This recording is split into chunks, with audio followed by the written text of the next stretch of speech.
good afternoon and good night for everybody across the world. So today we have Dr. Severino Salmo from the Philippines. Oh, sorry, I forgot to open your personal data. Okay, so I don't remember all the things about your curriculum today. Okay, it's better so I read your bio, but not all the informations on it. So his name Severino G. Salmo. He is from Philippines. He got his PhD degree from the University of Queensland, Brisbane, Australia. His thesis about early post-typhoon effects on the restoration trajectory of planted mangroves, implications for forest development and macrofaunal communities. And then he has been doing many research related to mangroves, like comparative blue carbon assessment in conserved versus disturbed seagrass in in seagrass. And then this one, development of new ecological studies of mangroves by using metagenome barcoding, and then comparative analysis among disturbed, restored and natural mangrove stands in the vulnerability and adaptability against climate change, blue carbon initiative technique consultancy, and this one, enhancements of Philippines research capability in understanding the role of mangrove ecosystem health in the adaptations and mitigation against natural disasters. So I think from his research background, we know that he has invaluable speakers today, and it's very related with this training. Particularly, we are going to talk about mangrove, especially we are going to talk about data and mangrove health and etc. So today, the time is yours, Dr. Severino Salmo. Please deliver your presentations. It must a great presentations and valuable for us. Please, Sev. Yeah. Hello, good afternoon. I'm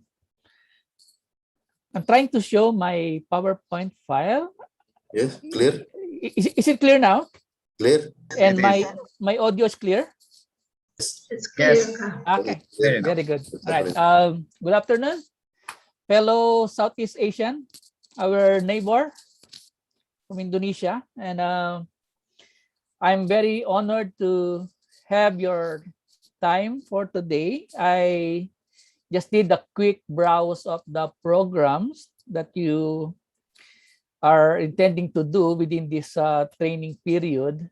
I actually tried to attend the GEE session this morning, and before my talk, I heard some of you talking about it, about the GEE. So don't worry about it. I want to learn GEE, but I'm also traumatized with the with the coding, and you even said Python. Those are very intimidating terms for me. I do R. I like R, but your training this morning definitely is very interesting, and that's why I also tried to attend the session, but I wasn't able to finish it.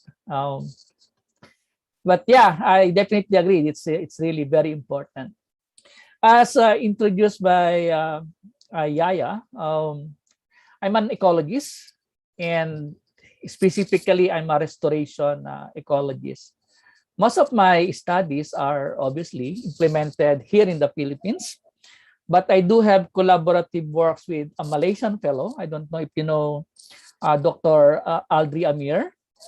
And I collaborated with several Indonesian fellows. I can name a few. Maybe you know Dr. Frida Sidik, and of course Yaya.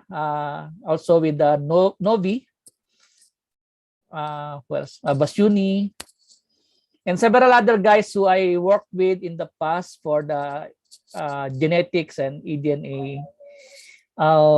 Yaya already mentioned about my interests, and it's all about restoration ecology, the research designs, the monitoring, and so on and so forth. For this session, I'll be presenting very briefly about some concepts on restoration ecology, and I hope that will be a good complement for your training this week. It's about complementing the restoration ecology to those of the tools that you're trying to learn for the week. So I'll be presenting some basic concepts. What is restoration? What is restoration ecology?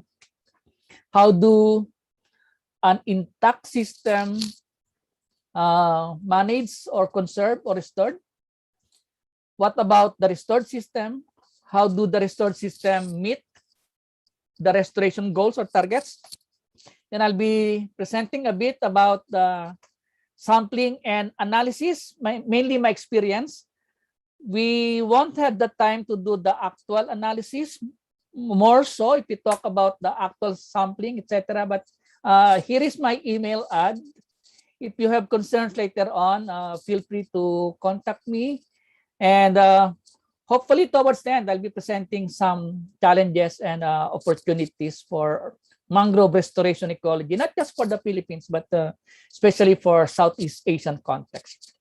So before I go into concepts on restoration, allow me to present this very recent report from Spalding et al. About the state of the world's mangroves 2021. I think it was released just less than 2 months ago, or maybe just last month, wherein the world at the moment has around 136,000 square kilometers. And through the years, there was a net loss of around 4.3%. Most of these are found in Southeast Asia, mainly in Indonesia and Malaysia. In the past, Philippines has a good contribution with the mangrove cover in Southeast Asia. Now it's declining, but nonetheless, the mangroves in Southeast Asia occupy around 1/3, or maybe even higher than that for the entire world.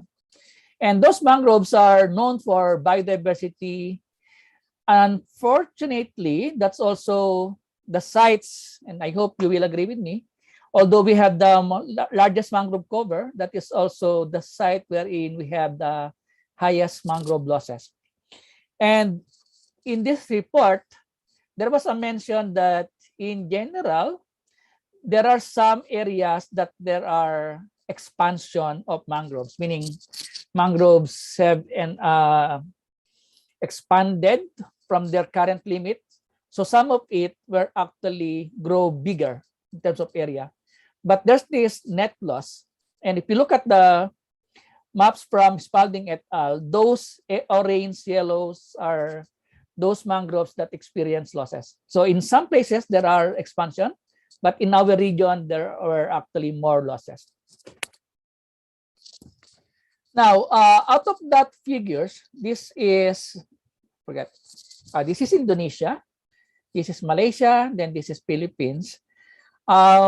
Out of the estimated mangrove areas in the region, it's around 2,000 square kilometers are potential restoration areas. That's a lot. It's even bigger than one entire crown tree if you sum it up. No? And where can we do the restoration?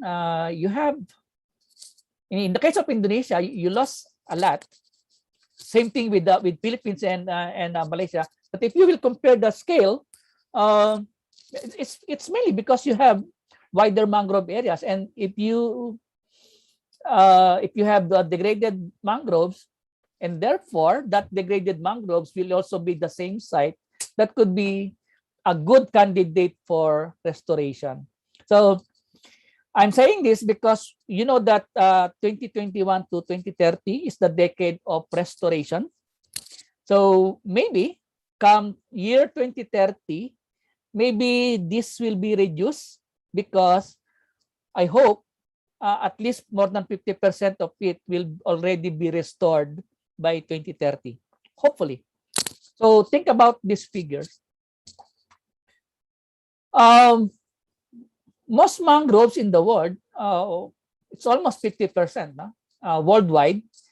Those mangroves are already declared as a protected area, maybe a mangrove protected area or a key biodiversity area or key protected area. There are several terms, but if you look at the figures, worldwide, yes, it's very good to see 42%, but in Southeast Asia, only 22% of it is declared as a protected area. So less than one half of the total mangrove protected area. Now, assuming those are already protected, in the case of the Philippines, for example, yes, we do have mangrove protected areas, but it's not evenly distributed. Some of it are actually not protected at the moment. But yes, maybe 1/3 of it is already protected. Now, I got this slide from Dr. Sidik, and this shows the distribution of protected area for Indonesia. I think we have a similar case. If you have a protected area, well, we do have it, but not all of it, not all mangroves are protected. And even those that are already protected are actually subject to disturbances, various forms of disturbances, which leads us to that question: are those mangroves that are protected areas really protected? If yes, then that's good. But if not, then maybe that would be a good candidate for restoration areas. Right, and then I did a quick Web of Science search, and I did a quick bibliographic search. I used the word Southeast Asia and mangroves, and then I ran different countries, Southeast Asian countries, and came up with this trend. This is the number of papers that were published. If you look at it, Philippines, well, in records, we do have higher number of papers published. But if you carefully look at it, there are more authors that are non-Filipinos. I don't know if you can see my cursor. Singapore, there are more Singaporeans, quote unquote Singaporeans, because there are foreign workers who are affiliated with Singaporean University, although they are not really Singaporeans, right? Malaysia is doing good here. There are more Malaysians who have more publications than foreign counterparts. Indonesia, almost even. You have Indonesian authors and at the same time, non-Indonesian authors. Thailand is doing good. And I think similar with Vietnam. All other Southeast Asian countries, there are very minimal publications. But we see that there are interest in mangroves. And I like to highlight here, this is a word cloud of, based on titles, what are the common terminologies that are used in this publication. So there are so many things, but it's mostly about conservation management. And very recently, it's all about restoration, vegetation, and patterns. And that could be very interesting for us. Now, I dig deeper and I tried to analyze what are the interests in the region. So there could be several explanations. 1980s, it's like general mangrove ecology, general mangrove forest, etc. 1990s, there was a shift in interest about aquaculture and deforestation. And you know that more than 80% of the mangrove losses in Southeast Asia, on the average, is attributed to aquaculture. We call it fish pond. I think you're calling it tambak, something. I know if I got it correctly. Yes, tambak. Tambak. All right. So So 1990s, actually it started 1970s, but 1990s, we do recognize that we lost mangroves because of tambak. And therefore, if we want to do restoration, then we might need to do restoration in those tambak, in those fish pond areas. Then year 2000, it's all about realization of fisheries and the contribution of mangroves about fisheries, mangrove management, and so on and so forth. Now, year 2010, there was a shift about conservation and the interest on mangrove ecology in general, because of the biodiversity studies and so on and so forth. In 2020, the interest now shifted about impacts, carbon sequestration, blue carbon, and species diversity. I think Indonesian scientists have contributed a lot about blue carbon publication. Okay. Okay. Right. Now, I dig deeper about the publications for Indonesia here, Malaysia, and then Philippines. These are our collaborators. Okay. So for Indonesia, most of your collaborators are mainly from Japan and Australia and some other countries like Germany, Europe. For Malaysia, it's mostly about Japan and Australia. Very minimal from the US. Right?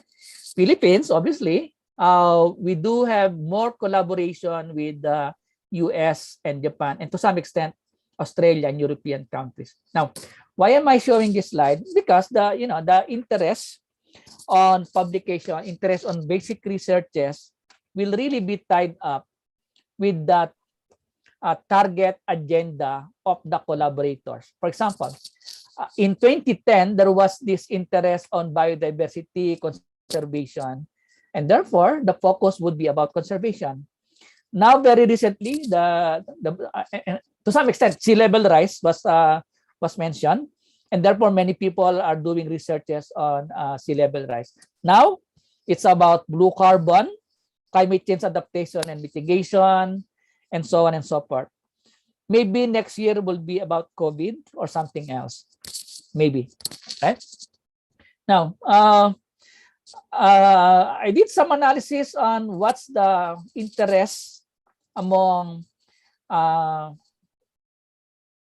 Indonesia, Malaysia, and Philippines. So here you have your different interests. In 1990, you have this. You've been doing monitoring since that time. Year 2010, you started about indicators and ecology. Malaysia, sorry. We do have some common trends about monitoring, fisheries, so on and so forth, conservation. To some extent, we have similarities, I mean, Indonesia and Philippines, about conservation, restoration, and ecology. Malaysia, they have issues with plastics, microplastics, heavy metals, and therefore their interest is quite really different. Now, again, it's all about this common interest on climate change adaptation and mitigation, indicators, species restoration, and biodiversity. Right. So, in the next coming years, this would be the emerging trends based on the research interest of Indonesia, Malaysia, and Philippines. And this is a work in progress. I'm doing this with Dr. Adri Amir from Malaysia and Dr. Siddiq from Indonesia. Okay, why am I showing this? Because the Global Mangrove Alliance estimated that worldwide there could be around 6,600 square kilometers of mangroves that are candidate for restoration. This is worldwide. The challenge for us now is if we do restoration, the honest to goodness restoration, how much can we really be restoring come 2030? And what do we really want to see by 2030? So maybe if this is the restoration targets, maybe there could also be a good research target for mangrove restoration. Yeah. I'm hoping that maybe the trends in publication would somehow shift to interest on restoration ecology. Right now, sorry for that long introduction. Let me focus now on my topic about restoration indicators. I'll be defining first the concepts and definition. There are several terms. Some people call it mangrove health, mangrove integrity, ecosystem health, ecological health, and so on and so forth. I found this paper by Parida Hanum, published in 2019. They used the model in Matang mangroves in Malaysia, wherein they came up with mangrove ecosystem health, right? So they used the term ecosystem health, and they quantified based on 5 components: the biotic integrity, mainly the forest structure. If there are foresters here, it's all about the stand structure, diameter, height, and so on and so forth. For the soil, it's about the physicochemical parameters, organic matter, nutrients, etc. Marine mangrove is about the planktons, the different organisms. Hydrology is about the water exchanges, nutrient exchanges, and then they factored in socioeconomic factors, right, in Matang mangrove. Now, when they compiled these 5 parameters, they came up with the state of disturbance. They qualified and quantified least disturbed here in the entire Matang, the moderately disturbed, and the most disturbed mangroves. Well, we can use the same approach and define what is quote unquote healthy mangroves, disturbed mangroves, and restored mangroves based on certain rubrics. It's about the stand, the soil, the fauna, and so on and so forth. Now, so that's mangrove health. Mangrove health is, of course, related to the structural complexity of the forest. The term was used by Holdridge in 1970s. It's all about the forest structural complexity, but the concept was really applied for upland forests, wherein commonly there are 2-layered or multi-layered canopy strata, and sometimes there are dense forests with the not so dense forest, and it's all about regulated by 3 species composition and the functional diversity, the canopy overlaps, the canopy structure of the forest. Now, if we will apply this concept to restored mangroves, obviously, this is my site in the Philippines. If you plant mangroves now, after 6 years, it will look like this. 8 years, 10 years, maybe it will look like this until such time that it becomes, the canopy is now closed. No? That could happen in around 11th year. But if you plant now, you expect that there will be a gradual development of the forest. Very rare that you will see a multi-layered canopy structure in mangroves. And if you're doing mangrove research for a long time, you know that it's very clean. It looks messy from the outside, but when you go inside, you will rarely see a multi-layered canopy strata. Most likely, you have your very clear canopy structure, very minimal understory, right? And these things are regulated by natural disturbances, climate, soil, and anthropogenic disturbances. So right there and then we can see the link between the vegetation structure, the vegetation health, which are also equally affected by the soil or the sediment, right? Now, I'm borrowing this terminology from the Society of Ecological Restoration. I'm a member. I don't know if there are members, there are participants here who are member of SER, the Society for Ecological Restoration. So when you say restoration, sometimes it is often interchanged by rehabilitation and sometimes planting. Okay, so but planting is different with that of restoration. and that of rehabilitation. Rehabilitation, you're referring to the habitat, right? But then if there are foresters here, I'm not, I'm an ecologist. If there are foresters here, you have another term, we call assisted natural regeneration, right? Wherein you let the forest naturally plant or replant in itself. Huh? But there are several concepts. But for restoration, I'm referring to ecological restoration mainly because I'm a restoration ecologist. It's defined as the process of assisting the recovery of an ecosystem that has been degraded, damaged, or destroyed. Take note of that qualifier. For you to say that it is restoration, the system should have been degraded, damaged, or destroyed. If not, then it's not an ecological restoration. The other qualifier is that when you do ecological restoration, it seeks to initiate or accelerate ecosystem recovery. Now we're talking about recovery. What do we want to recover? Is it about the vegetation, the sediment, or biodiversity?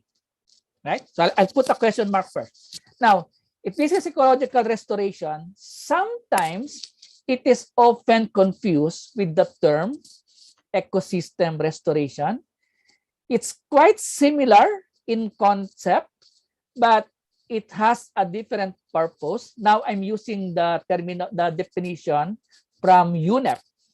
And the definition is that ecosystem restoration is a process. It's a process. It's not a one-time activity. You want to reverse the degradation of ecosystems. In this case, it's all about mangroves. But then they specified ecological functionality, the delivery of ecosystem services. Now, when you say ecosystem restoration, you want to improve productivity and capacity of the ecosystems to meet the needs of us, society. And you want to do that, you want to do ecosystem restoration through natural regeneration or by planting of trees and other plants. So we have to be very clear on the definition. If you want planting, that's fine, you do planting, but you cannot call it ecological restoration or ecosystem restoration, not even a rehabilitation if you're really just doing planting. There are clear-cut rules on what is restoration and what is not a restoration. But then again, we have to be very clear. Are we doing ecological restoration or ecosystem restoration? Now, related to restoration is the term restoration indicator, right? So when you say restoration indicator, it could mean the state indicator, referring to the state of the system, or a response indicator, meaning how do the system respond to a particular restoration or disturbance. But indicators would have to reflect the status or change in the ecosystem. And Naomi and McDonald called it a proxy parameter. I also used that term in one of my publications this year. I used the term indicator as a proxy parameter, not as an absolute indicator, but only as a proxy parameter for the state of the system, right? So when you do restoration indicator, it will also follow that restoration trajectory is related to that of the restoration indicator. First, what are indicators? Maybe a vegetation indicator, a sediment indicator, or a biodiversity indicator. If you look at those indicators and if you plot that over time, you have your time zero and your target time in here, for example, 10, 20, or 50 years. Then you track, you assess the changes in those indicators over time. So maybe time zero, you start with something or you start with nothing. In year 10, maybe you develop a forest, but the forest alone may not necessarily be an indicator of restoration. There are several criteria for you to say what is a restoration indicator, what is a restoration trajectory. Okay. Now, because my talk is about vegetation, sediment, and mollusks, let me introduce, I don't know if there are biologists here. No? Somehow I'm also a biologist, but I'm more of an ecologist. When you say bioturbation, it's like a biogenic transport.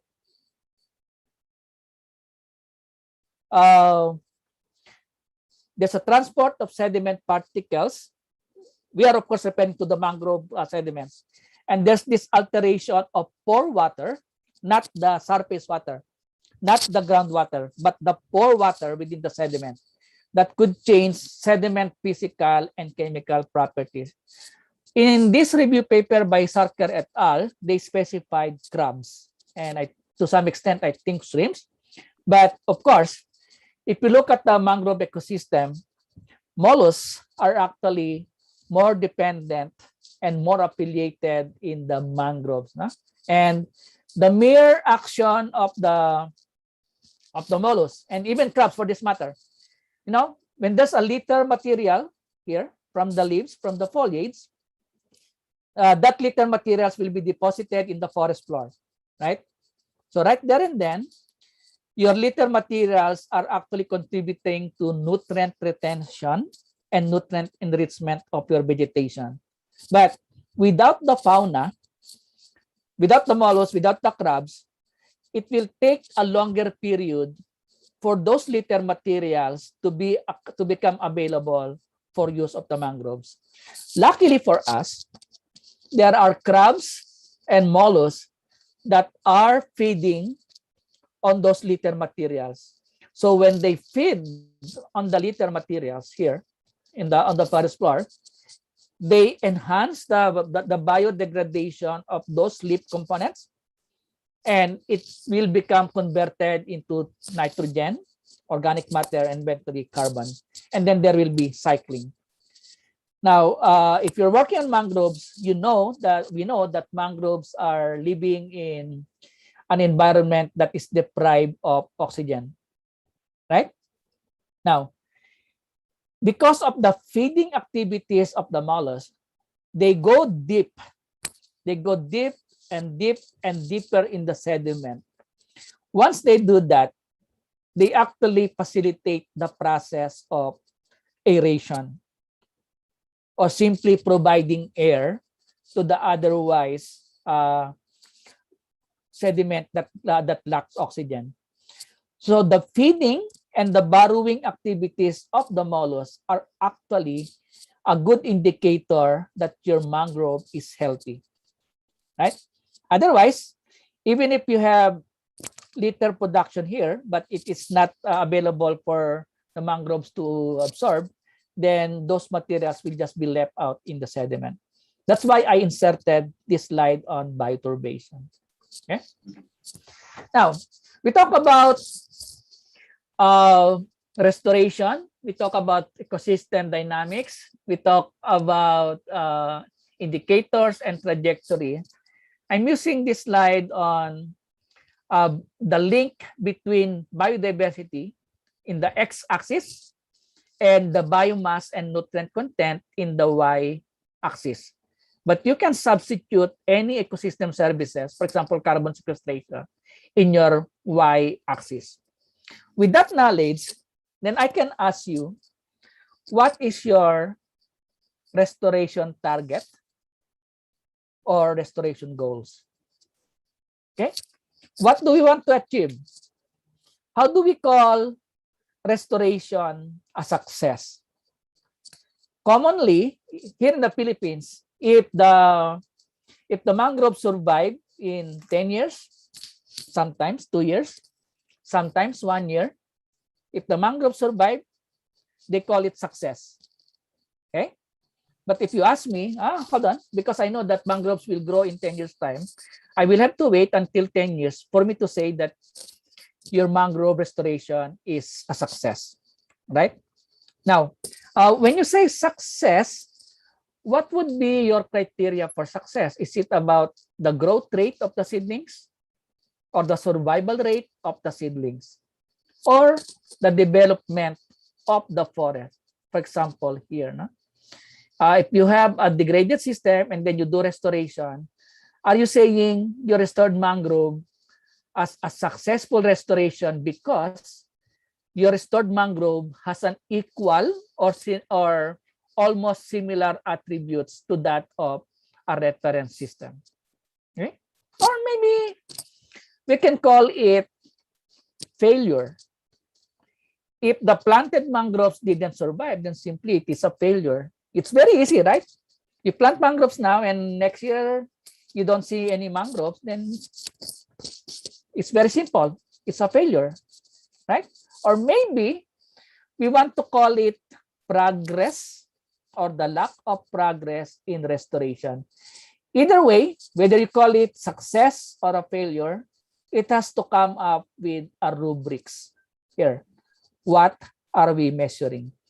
And for that matter, I'm leaving the criteria to the audience. What do you think would be the suited restoration indicator? What could be a reasonable restoration trajectory to be expected? Okay. Now, if we look at the ecosystem dynamics, here, for example, same slide as before. If you have a degraded state and you don't do any restoration, then obviously it will forever remain degraded, right? Because nothing is changing. Unless you do something else, then that degraded state will be remaining as degraded. Now, if you do restoration now here, time 0, maybe in 10 years time, it will become like this based on your restoration indicator, right? And then this concept, this one is a canopy gap dynamics. The author is my PhD supervisor, Dr. Norm Duke. Here, he mentioned that in Australia, this is the intermediate disturbance hypothesis, wherein your natural ecosystem, mangroves in this case, there will be a lightning strike in Indonesia. This is in Brisbane. It's all about the lightning strike that could disturb the mangroves. So when there's a lightning strike, there could be canopy gap initiation, gap opening until such time that there will be a full gap closure. In Australia, the average time that you can see canopy closure is around 10 years. In the Philippines, it's around 15 years. I think in Malaysia and Indonesia, it's around 15 to 20, sometimes 15 to 25 years. It will depend on your ecosystem dynamics. But we know that the growth and development of a forest is non-linear. Oftentimes, it is very unpredictable. And why unpredictable? In the Philippines, there are several disturbances. We do have typhoons, or I don't know. I think you're calling it cyclones, or you don't have typhoons, right? Typhoon. No.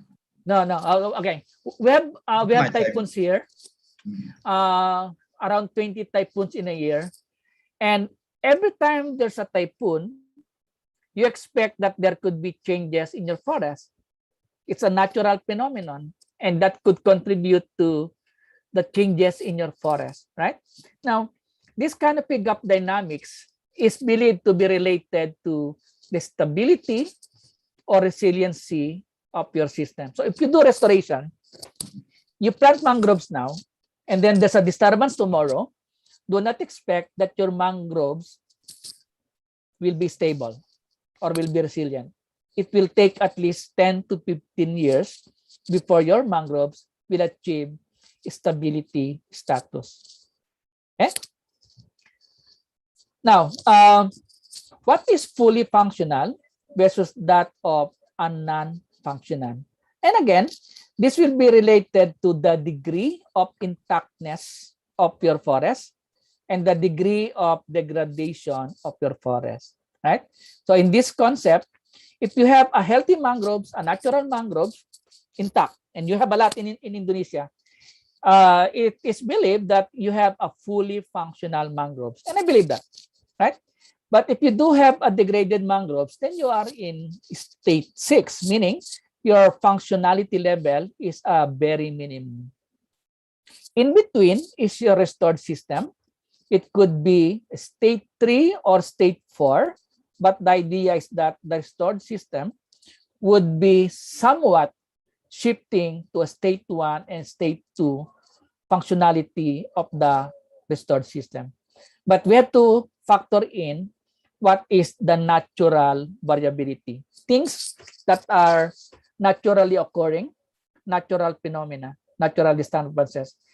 Every time you factor in anthropogenic disturbances, and it's very difficult to predict. If you cut mangroves now deliberately, cut by humans, then obviously it's not a natural phenomenon. Then this model might have to be shifting, right? And that's the reason why it's not really that linear. But what I'm saying is that there are natural patterns and processes that are observed in unnatural mangroves. If we will compare a restored mangroves here, hopefully it will follow the lead of a natural system. But it is also possible that your restored system might be experiencing disturbances, and therefore it might not reach full functionality. Okay. Right, so some examples. This is one of my favorite sites in the Philippines, a stable state, the largest mangrove, contiguous mangrove in the Philippines. This is in southern part of the country, key biodiversity area. We do have crocodiles here in this spot, not in the farm, not in the zoo, but in the wild here. So you can see that it's really healthy. But even that, this site is known to be absorbing a lot of typhoons. I think this month will be the period when there could be a lot of typhoons in this area. Now, the other site is this one in Calibo, also again in the south, in Visayas area. This is around 17, 18-year-old forest, right? So look, this could be more than 100, maybe even more than 200 years old. This one is around 18 years old. It's not really that comparable, but you see that there's this alignment. Because it's planted, you see there's this 1 to 1.5 meter distance between trees. And it's because the humans planted it that way. And you see that even in 18 years' time, that arrangement can still be observed. Okay. Now, if you do this, photo courtesy of Dr. Guevara, you plant these mangroves in seagrass, and you know that it's flooded, then it will take time before they grow and become like this. And I know some of you are smiling because we have similar case. Don't worry. Malaysia is also with us, and I think even Vietnam and maybe Thailand. So we are on the same setting. So take note, it will take 15 to 25 years before we can have a stable forest like this. Meantime, while it is not 15 years old, and assuming there's a disturbance, obviously, you cannot achieve this level of vegetation structure because it's still developing, right? Mm-hmm. Right. I'm sharing these papers. Most of my slides came from this paper. This one's 2013, this one 2017, this one 2018. It's all about the vegetation, soil, mollusks that I studied.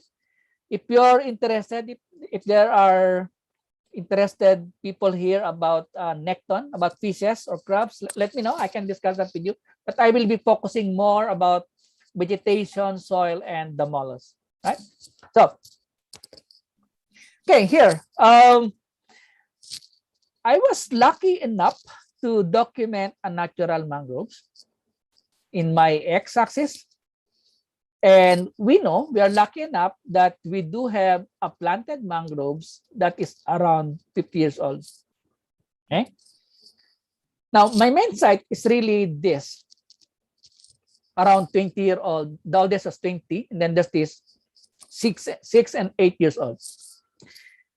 When we track the vegetation development, of course, we measure tree diameter, tree height, canopy height, total height, canopy diameter, canopy shape, and so many other things, litter production, etc. At some point, there's this pattern wherein it will have to be reaching almost that same level of a reference system, right? So in terms of leaf area index, and I've heard you in your GEE session this morning, you have your leaf area index or EVI something, or NDVI. I think it's somewhat related to LAI. No? Then, yeah, that term. Right. And then there's this tree density.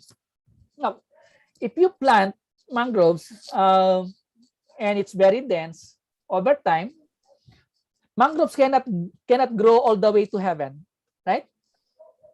There must be a competition between and among seedlings. And that's the reason why you will have your reduction of tree density over time. And you will be lucky to observe that there could be, because this is my reference point, the natural mangroves. If the tree density is somewhat equal to that of the natural mangroves, then I can say, they are quite similar, right? Same goes with above ground biomass here. But take note, even for 20-year-old mangroves, it's not really that similar to, well, very close, but still not similar as compared to a natural mangrove, right? And for several reasons. Now, this is for vegetation. I mentioned I also measured many other vegetation parameters similar to basic ecological and forest assessment methods. We did that. Out of those vegetation parameters, these 3 parameters have shown good relationship with age of the mangroves, the restoration age. I forgot to mention the seedling density and sapling density. It also has a good trend, but I think these are very, very apparent, very obvious patterns. Now, this is for vegetation, but for sediment, there's no clear pattern with grain size, the sand, silt, clay structure, not really. But in some cases, you see that there's this increase in silt content or clay content, not much of a sandy or of course sediment structure, but it is site specific depending on where you are. What we found out is that there are clear increase and development of organic matter and organic carbon, for that matter, total nitrogen, phosphorus, redox. Oxygen is increasing and temperature is being regulated, right? Because as the mangroves develop, the canopy increases, the biomass increases, structural complexity increases, and it facilitates the trapping of organic material. So you have this increase in organic matter over time, right? And as the canopy develops, the soil temperature is also somewhat regulated, and so on and so forth. Same goes with redox potential, right? And again, take note that 18-year-old mangroves have very similar sediment properties with the 50-year-old and a natural mangroves.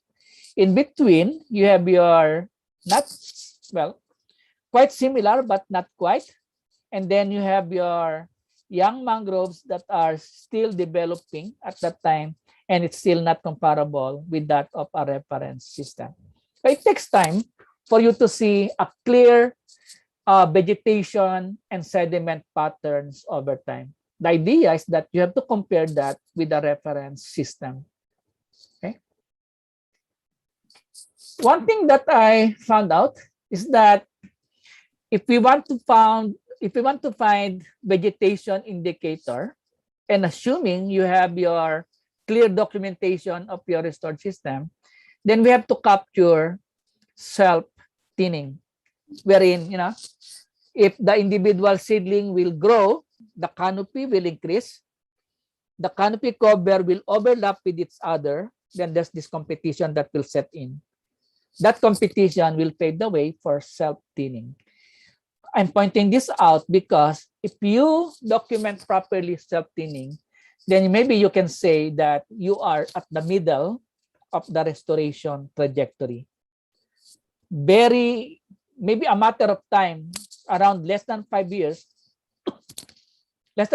when you observe self-thinning, that would be the time wherein your vegetation structure will be very similar to your reference system, right? And I hope foresters and ecologists will be able to capture self-thinning. It's a simple ratio of tree diameter and that of tree height, okay? Obviously, if you have a plantation, you have 1:1 ratio, right? 1 centimeter maybe to 1 meter. And then as the tree grows, there will be a development of structural complexity. There will be pacing and outpacing of forest development. And you'll be able to see fluctuations here. With that criterion, I was able to document to say that if it's less than 8 years old here, I will still call it a young mangrove. It's still undergoing forest development. If it is 8 to 12 years old, then I will call it maybe intermediate stage of forest development. If that is around more than 15 years old, because it has very close similarities in terms of vegetation and sediment with that of a restored mangroves, then I can say that it is already a mature mangrove. But guys, I need to highlight here that you're making a comparison because you have something to compare. If you don't have a reference system, then it will be very difficult for us to say what is a young, intermediate, and mature restoration progress, right? Okay, now I've shown that there's this clear development in terms of vegetation and sediment. Now, sorry.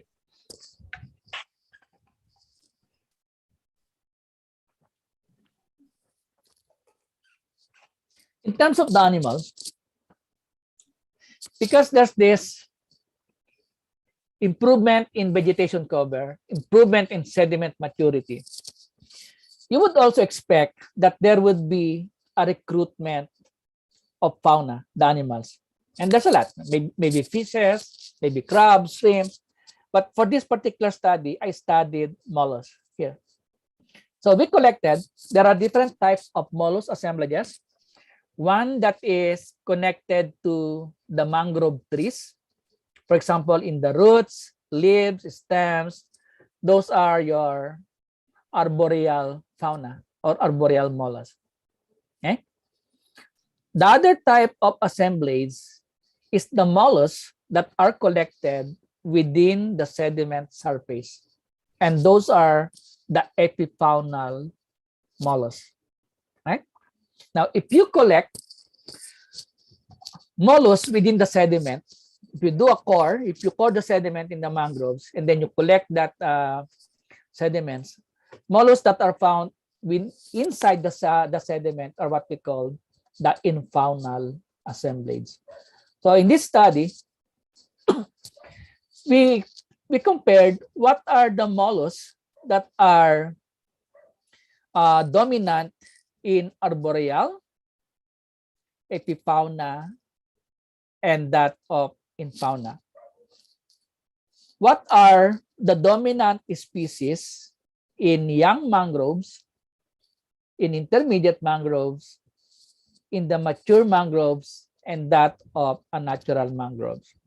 And we did the same thing for the epifauna and that of the infauna. Simpler is similarity percentage analysis. So when we found out the dominant species in different assemblages and in different stages, We also compared what are the species that are distinct to young, intermediate, mature, and natural mangroves, and what are the common or shared species between a mature mangroves and that of a natural mangroves. And the percent similarity is actually quite high already, right? So around 44%, okay? And it's very clear if you talk about arboreal mollusks, same goes with that of epifaunal mollusk assemblages. But for infaunal assemblages, the species are very limited simply because if the mollusks have a very suitable environment, for example, in the surface, in the epifauna, and if the trees are really developing, then there could be more food in the surface and that in the mangrove parts. Why will the mangroves stay inside the sediment if there is a lacking oxygen? Then therefore, yes, the sediment in fauna is also a suitable environment, but there are a lot more suitable environment in the epifauna and in the arboreal environment. So those mollusk assemblages will have to go up in the surface or cling or be attached to the vegetation parts. Then I'm able to show this ship, no? Pyrenelia cingulata, dominant in fauna. I forgot. Litorina scabra, dominant in epifauna. And this is Nerita planospira and Terebralia sulcata, the common mollusk assemblages that are dominant in the mature and also that in a natural mangrove. So if you see this species in your restored mangroves, then you will have an idea that your restored mangroves is really doing well. Again, let me qualify that statement. You can only do this comparison if and only if you have a reference system to compare with. Without our reference system, without a natural mangrove to compare with, it will be very difficult for us to assess this relationship. Okay. Now, I came up with this table. We tried to come up with a description. What happens if you have less than 10 years of a mangrove? What do you expect would be the vegetation, the sediment, and the dominant species? So if you're young, if the restoration, if the planted mangroves is young, then you will expect this vegetation, sediment, and attributes. But you will also see that slowly there is a shift or a change in vegetation, sediment, and mollusk. Now, if the mangrove is mature, then it is almost very similar with that of a natural mangroves, not just with vegetation and the sediment, but also with faunal assemblages, the mollusk especially. Okay, and from that paper we came up with this model, and it's very important again to document shift changes in the assemblages from the pioneer species to mangrove associated species. Remember, if you plant mangroves now, that could be a good candidate for several faunal species to colonize your planted mangroves because you're providing a new environment. But what species will come into your young planted mangroves? Those are most likely mangrove generalis species or the pioneer species. As the mangroves mature, when the vegetation and sediments develops, then you will be able to see a shift from a pioneer species to those that are mangrove associated or mangrove dependent species. Okay. Right. I'm into the third part of my talk. It's about the research and experimental design in doing restoration ecology research. Right. SIR, Society for Ecological Restoration, has a very strict criteria of how do you call a reference system a reference system, right? This table, there are 6 conditions that you need to satisfy before you can set a reference system, right? Again, this is not my framework. This is from Sir. Absence of threats. I don't think in the Philippines we can meet this. There are several threats in the mangroves in the Philippines. So maybe I will not use this 100%. Maybe I can use 50 or 60% of it, depending on where I am. If it's a protected area, maybe there would be a very minimal threat, right? But in most cases in the country, in most places, there are a lot of threats. Okay. Criteria number 2 is the physical conditions. Are the conditions in your mangroves conducive enough for the mangroves to grow and develop? And there's this mention of soil, water, topography. Okay, maybe in most cases in the Philippines, we will be able to satisfy this. Okay. Now, third would be the species composition. Should be the native species that are characterized of the reference system. Okay. You can satisfy this criterion if you know what was present in your reference system, in your natural system. Okay. If you don't have species composition from your natural system, then obviously you cannot do this. Okay. The other one is structural diversity. And how many times do we need to assess diversity in mangrove, right? One time something is not enough. You have to do it properly. The other criteria is ecosystem functionality, levels of growth, productivity, nutrient cycling, species interaction, and so on and so forth. The other one is external exchanges, right? Maybe a landscape or seascape context about positive biotic and abiotic flows and exchanges, right? 6 conditions. Without this, then we don't have a reference ecosystem, right? And then, Sir, come up with a suggestion of a decision tree for selecting a reference system. Okay? Here, if you don't have a reference system, what will you do? Right? I find it funny, but also very intuitive in the website of Sir. They mention, in the absence of a reference system, again, in the absence of a reference system, you have to find a reference system. Let me repeat that. In the absence of a reference system, you have to find a reference system. How come you don't have a reference system, but how will you find a reference system? Then they qualify the statement.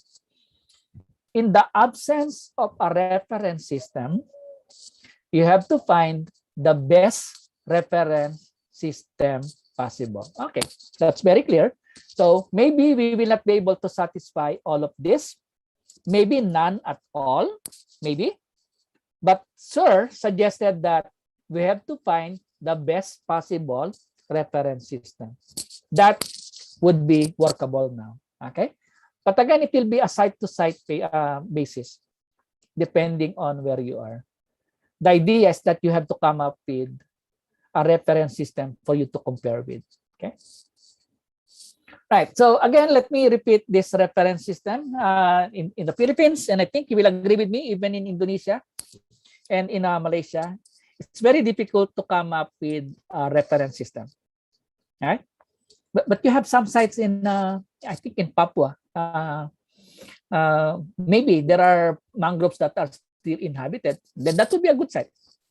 You do that, do that as soon as you can, because otherwise that may be this far. Maybe you will come up with a new airport or something else. So hurry up. After this webinar, go to your pristine mangroves and do the baseline studies. But seriously though, when you set up a reference system, it's not enough. you have to establish permanent monitoring plots. So in my case, every time I do sampling, I have this twisty wire and a tape. Yeah? So when I visit a new site, every time I go to a new site, it's like a hobby for me. I mark my plots. The same way that the foresters are doing their monitoring, they establish their plots and you take the GPS coordinates so that right there and then you will have a reference monitoring plots. Okay, and then it's fixed unless someone will steal your marker or something else. But at least you know that you have a reference monitoring plots, and you keep monitoring the same plots over and over again. You will be able to document changes. The other one is sampling frequency. How often do you need to do the sampling, right? It depends on your purpose. I think in the Philippines, we have 2 seasons, the rainy and the dry season. So at least we have to do 2 sampling periods per year, right? I'll go back to this later, right?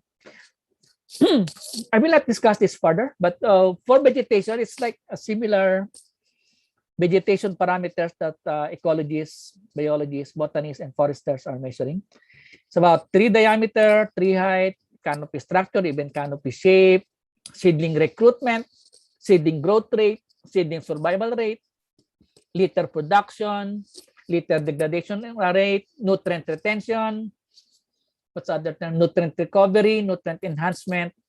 You can do several things. I will not discuss this further. In terms of the sediments, I like the very obvious would be organic matter content, nutrient content. If you have time, even the litter degradation rate. But if I will relate this to sampling frequency, I want to see the 1 meter core. Maybe you can go even 2, even 3 meters, if you can, because that 1 meter deep samples, if you do gradation, you will be able to analyze patterns, what happened over time in that core, right? But for us in the Philippines, we do practice 20 cm depth sampling. We want to account seasonality or seasonal changes. So we do 1 meter core sample and 20 cm core sample, right? And then we analyze nutrient content, organic matter content over different depths, stoichiometry. Then we're trying to see the nutrient ratios, carbon, nitrogen, phosphorus. Those are very basic. Then you can relate that between the vegetation and the sediment. You compare leaf nitrogen versus that of sediment nitrogen. Then you compare the ratio over time.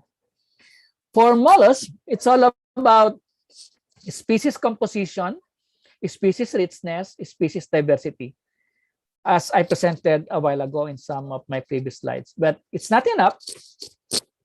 It's similar to the time that you need to capture self-thinning for vegetation. It is very important if you want to capture faunal assemblage, then you have to document the shift in dominant species and the shift in the assemblage type, right? Maybe you will have initially high infaunal density and infaunal biomass. If you have a productive mangroves, if you have a good, healthy, restored mangroves, then should be very common that you will have higher density, higher mollusk biomass in the arboreal and epifauna than that of the infauna. Okay, and you have to capture that shift. Right, stoichiometry here. I forgot this. Hold on. See here. This is the restored.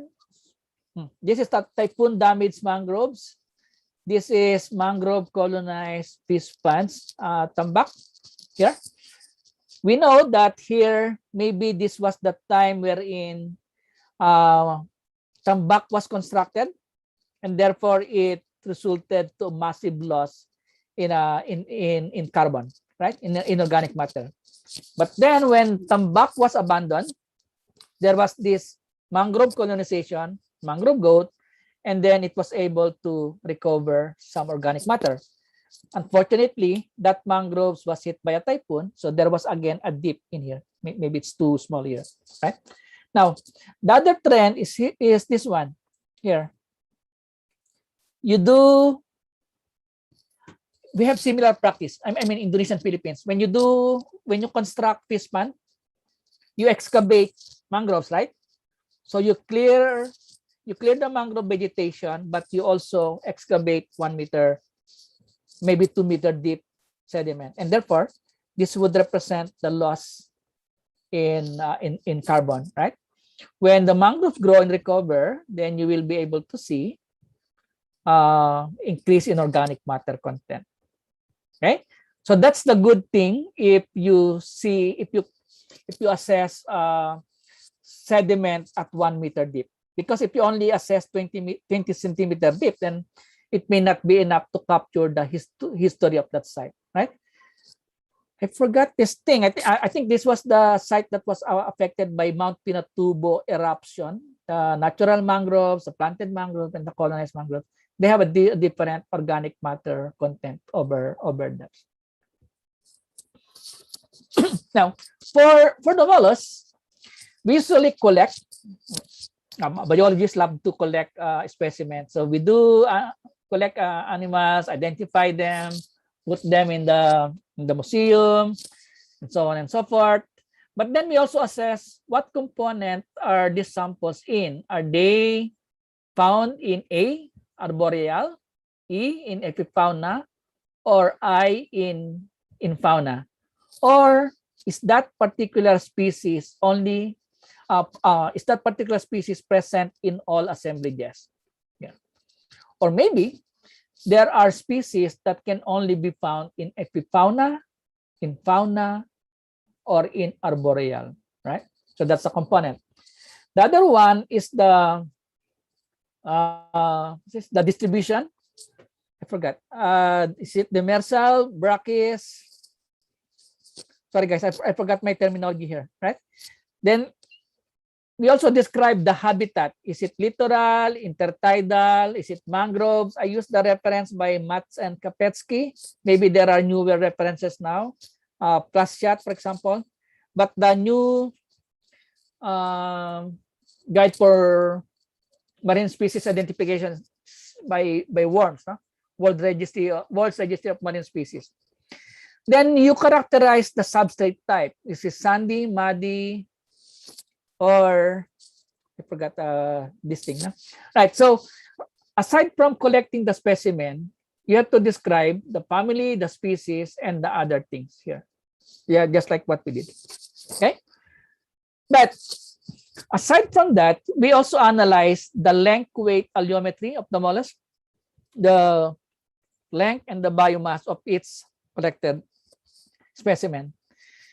It takes a lot of time to process everything, and I was doing my PhD then. So I'm not attending conferences. I'm only doing my PhD. I devoted my time doing this thing.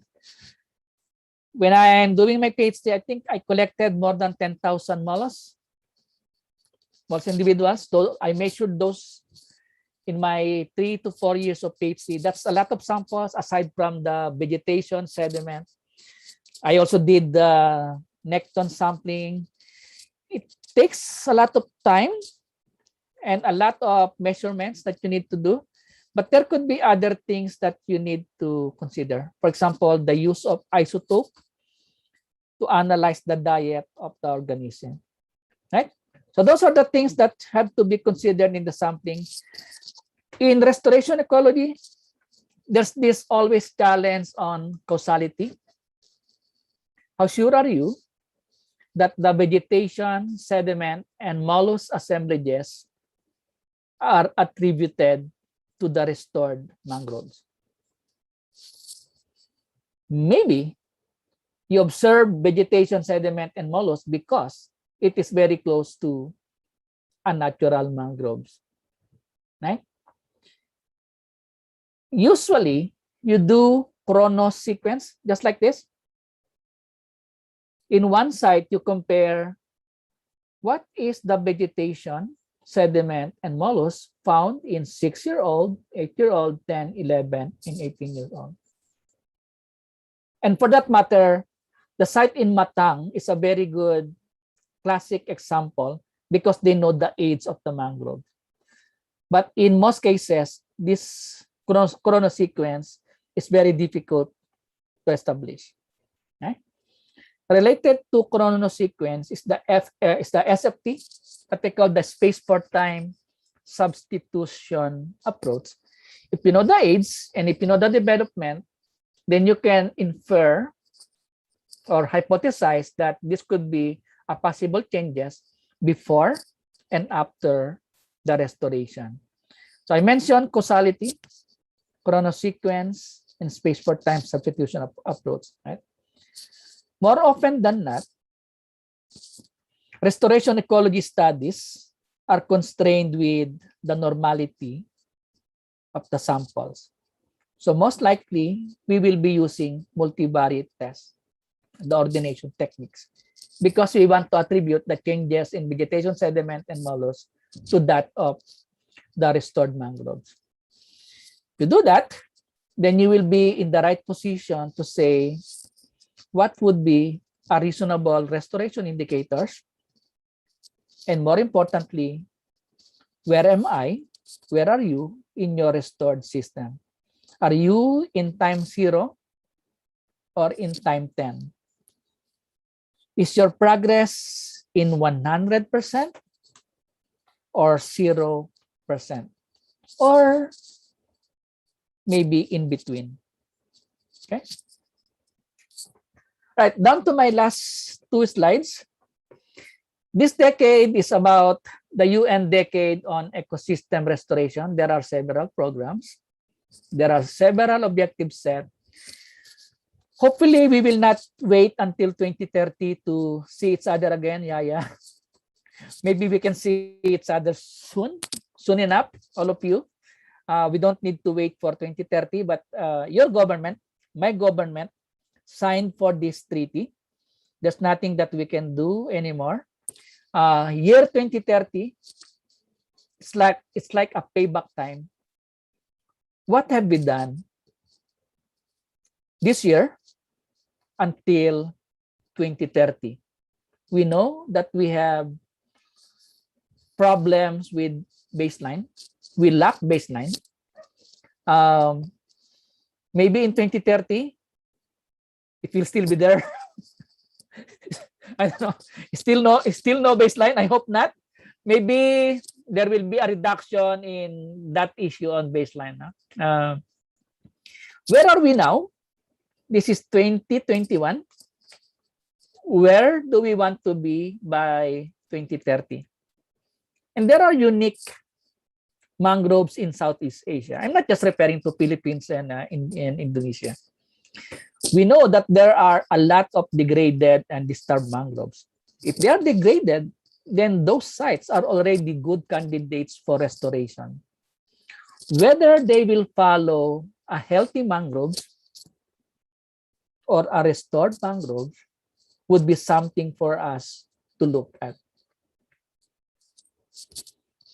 If we actively manage our restored mangroves, maybe biodiversity and ecosystem functionality will be high come 2030.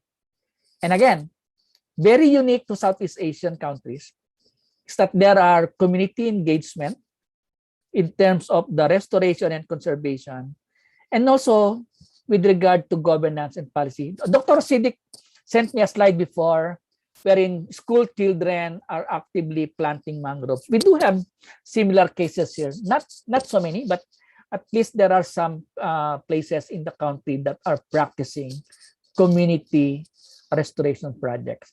Very unique for Southeast Asian countries. So we are here, 2021. Waltham et al. Suggested that we evaluate our previous restoration program. So we look back. What have we done since 1990s? In the Philippines, we do have, well, even Indonesia, you did have good restoration programs. Are they successful? Are they a failure? Are they still undergoing progress? Come 2030, I hope we are not evaluating those restoration programs anymore. Maybe we will be in this direction already. I hope. Because if you are still stuck in here, then we can say in 2030, something didn't went well. Right? Now, last slides. For me, this is our priority for now. We want to do a comparison of an intact mangroves, a reference mangrove versus that of a restored mangroves. And we want to factor in colonized mangroves. What will happen to the tambak areas if we will just let them abandoned? Why not do restoration programs in tambak areas? Right? Because it's abandoned already. Why not do it more productive? Right? In the Philippines, because we are signatory to the IUCN treaties, we will always be prioritizing biodiversity and ecosystem services. And maybe in Indonesia, in the case of Indonesia, blue carbon, the same way that we are prioritizing blue carbon. It's very famous now, the eDNA approach. I'm collaborating with another Indonesian guy. I don't know if you know Basyuni. You know him? Yeah, Right. So yeah. So we are collaborating with a JSPS in a JSPS funded project together with the Dashi Sensei. This is a revolutionary approach. We want to assess biodiversity in different types of mangroves. I said revolutionary because it's relatively new, but we haven't done anything yet because of the pandemic. We never had the chance to do sampling. We never sent the samples to Japan yet. And it's very difficult at the moment. I don't know when we can do the sampling. And this morning, I've heard you guys. I wasn't able to finish the morning session. It's very difficult for me, but I'm willing to learn. That's why I will be requesting Yaya to send me the training materials. I want to know, and maybe that will be a good learning skills for me then in the next coming years. These are the challenges and opportunities. GEE is almost synonymous to environmental DNA. Those are relatively new tools. Maybe come 2030, we will be able to come up with more intact mangroves and very few disturbed mangroves. Because we believe that by then, by year 2030, the restored mangroves that we had in the past will be somewhat synonymous already to unnatural mangroves. And terima kasih. Thank you so much. Maraming salamat. Thank you. Maraming salamat. Terima kasih. No, salamat po. Oh, nice one. All right. Thank you again, Dr. Severino Salmo. That's a very interesting topic, and it's very related to our training today, this week. So it's time for discussions. We still have plenty of time if we look at the schedules until 3:30 p.m. I promise Yaya that I will be speaking for 45 minutes. I think I went more than 1 hour. Yeah, don't worry about it. Don't worry. Yeah, so please, if there's, it's already 2. Somebody raise a hand. 3. Okay. So first questions will be from Anggia. Please, Anggia. Hello, my name is Anggia from Indonesia. I'm working in marine protected area in Indonesia. As you mentioned earlier, that restoration is a process of reversing a degradation. In this case, what if this area not experiencing degradation? Do you think this area still need restoration or not? And what if this area is marine protected area? Yeah. I got your point. Yeah. I have 2 questions. May I? Yeah, hold on. I need my pen. Yeah, okay, sure. Okay, go on. And the second question, that the picture you showed before in your presentation is the result of restoration. The tree is very tall and dense. What factor affect that the growth of restoration? Is there any special treatment or just let it be? Thank you. Right. I will have to ask you again for the second question. Let me answer the first question first. Okay.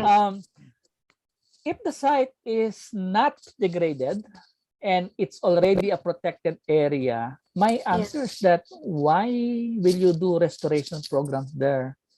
We have cases in the Philippines like that, and I don't know. I don't see the reasoning. But we've been doing that. Well, if you have money, why not? If you have the time to spend, why not? But there are other degraded areas that needs to be prioritized. Why don't we do restoration in the restored sites, right? Okay. Right. Well, if you have the money and personnel, why not? If we have the money, why not? Okay. Yes. But it's not a priority for me because it's already protected. Why restore? Okay. Yeah, that's confusing because this is marine protected area. Exactly. Then why? Yeah. Okay. Exactly. Now, pardon me. I have to ask you for your second question. The picture that you show on your presentation show the tree is so very tall and dense. Yes. What factor affect that growth of restoration? Is there any special treatment or just let it be? Yeah, no, well, in mangrove biology and mangrove ecology, different species will have different preferences. And sometimes when you plant mangroves in areas that are above the mean tidal level, that's the site wherein they mangroves will favorably grow. They don't want to grow in the areas that are inundated, right?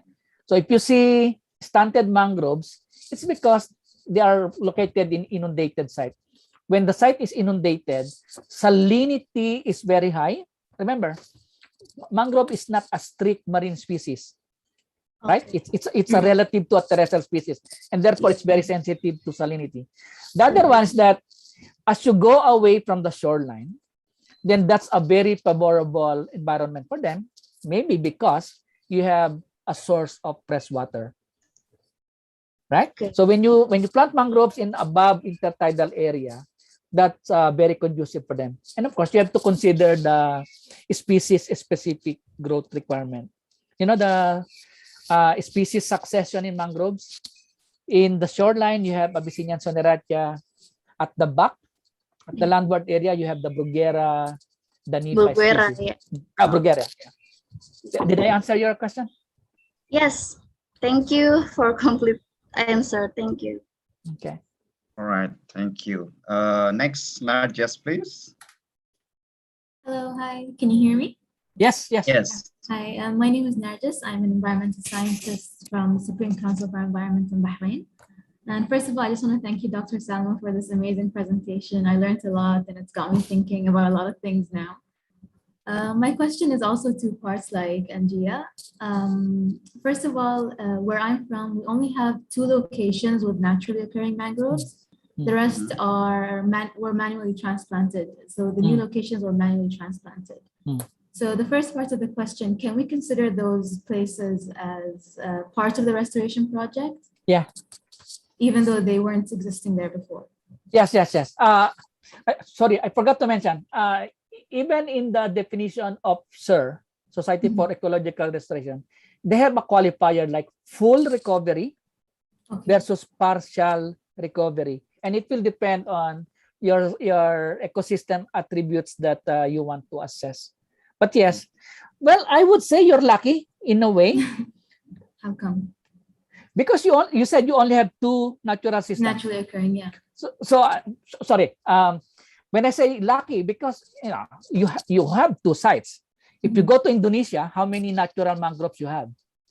If you go to the Philippines, how many natural mangroves do we have? And how many mangrove ecologists do we have in the countries? I think my count is less than 20. I don't know in Indonesia.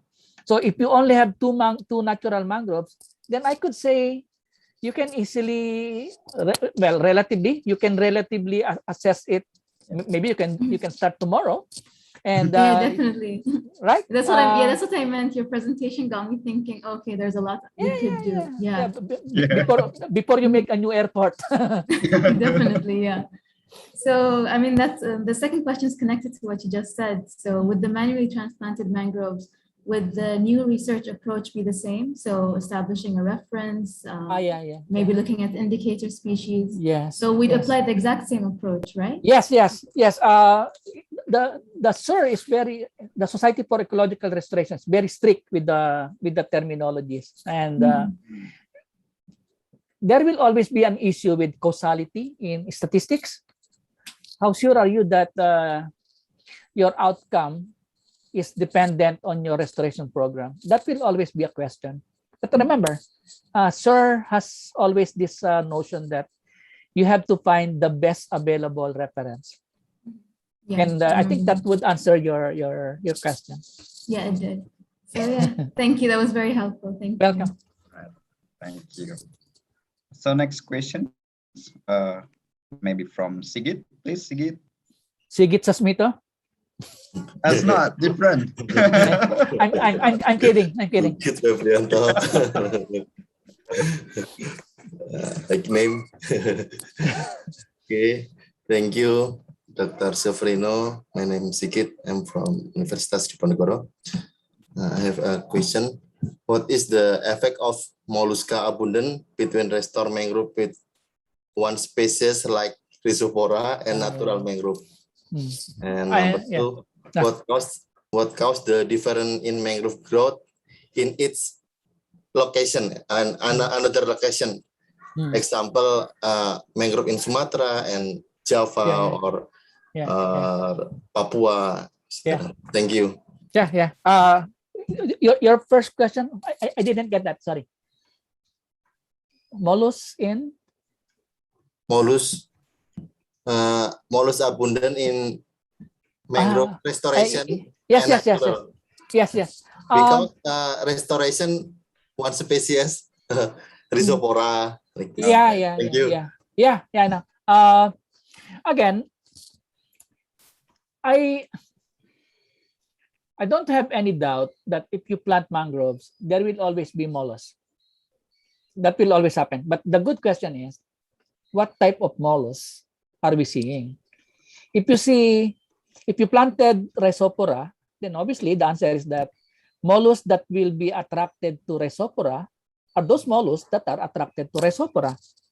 As simple as that. But if you plant mangroves that are diverse, for example, Abyssinia, Soneratia, then you will attract more species. That's the reason why I don't really suggest mollusk abundance and mollusk biomass as indicator of restoration. I wanted to capture the shift, the change in species composition. And we have similar case. And if you plant Rhizophora, what do you expect? You will get mollusks that are attracted to Rhizophora, right? Right. Now, for the next question, the difference in mangrove growth. Again, there will be a localized growth differences. That is expected because you have different conditions. And the growth of the mangrove is affected by salinity, negatively affected by salinity. If you have freshwater systems, then obviously mangroves will grow best with the freshwater environment because that will neutralize salinity. That's the reason why I suggested that it will be good if the restoration ecology studies will be conducted in one site wherein you have your chrono sequence. Otherwise, you cannot compare site 1 versus site 2 versus site 3 because the conditions are totally different. Okay, thank you. Welcome. It's clear. Okay, next questions from Diana. Diana, Hello. sorry. Yeah. My name is Diana from Indonesia. I'm from Faculty of Forestry. It was a nice presentation, and I have two questions. First one, that you have mentioned that there are some differences of recovery times between areas, for example, including the Indonesian mangrove. I mean, in particular for Indonesian mangrove, what factors that cause Indonesian mangrove need a longer time to recover compared to some other countries that you mentioned, like some other 10 years, but for Indonesia, like 15, 20, even 25 years. Yeah. What factors do you think that? I believe it's caused by site differences, and I only read Dr. Frida's work, wherein she studied the tambak in Bali. Okay. Right. So yes, I'm from Bali. yes. The other one is in Malaysia. I think it's 15 years old, but it's a totally different case. Malaysia is peninsula. Okay. Philippines and Indonesia are archipelago. Okay. So you have, well, you don't have typhoons, but you have what was this? The reef plat is quite extensive. Okay.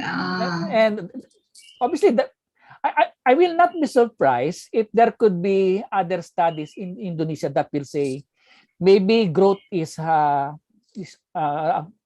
possible in 10 years time.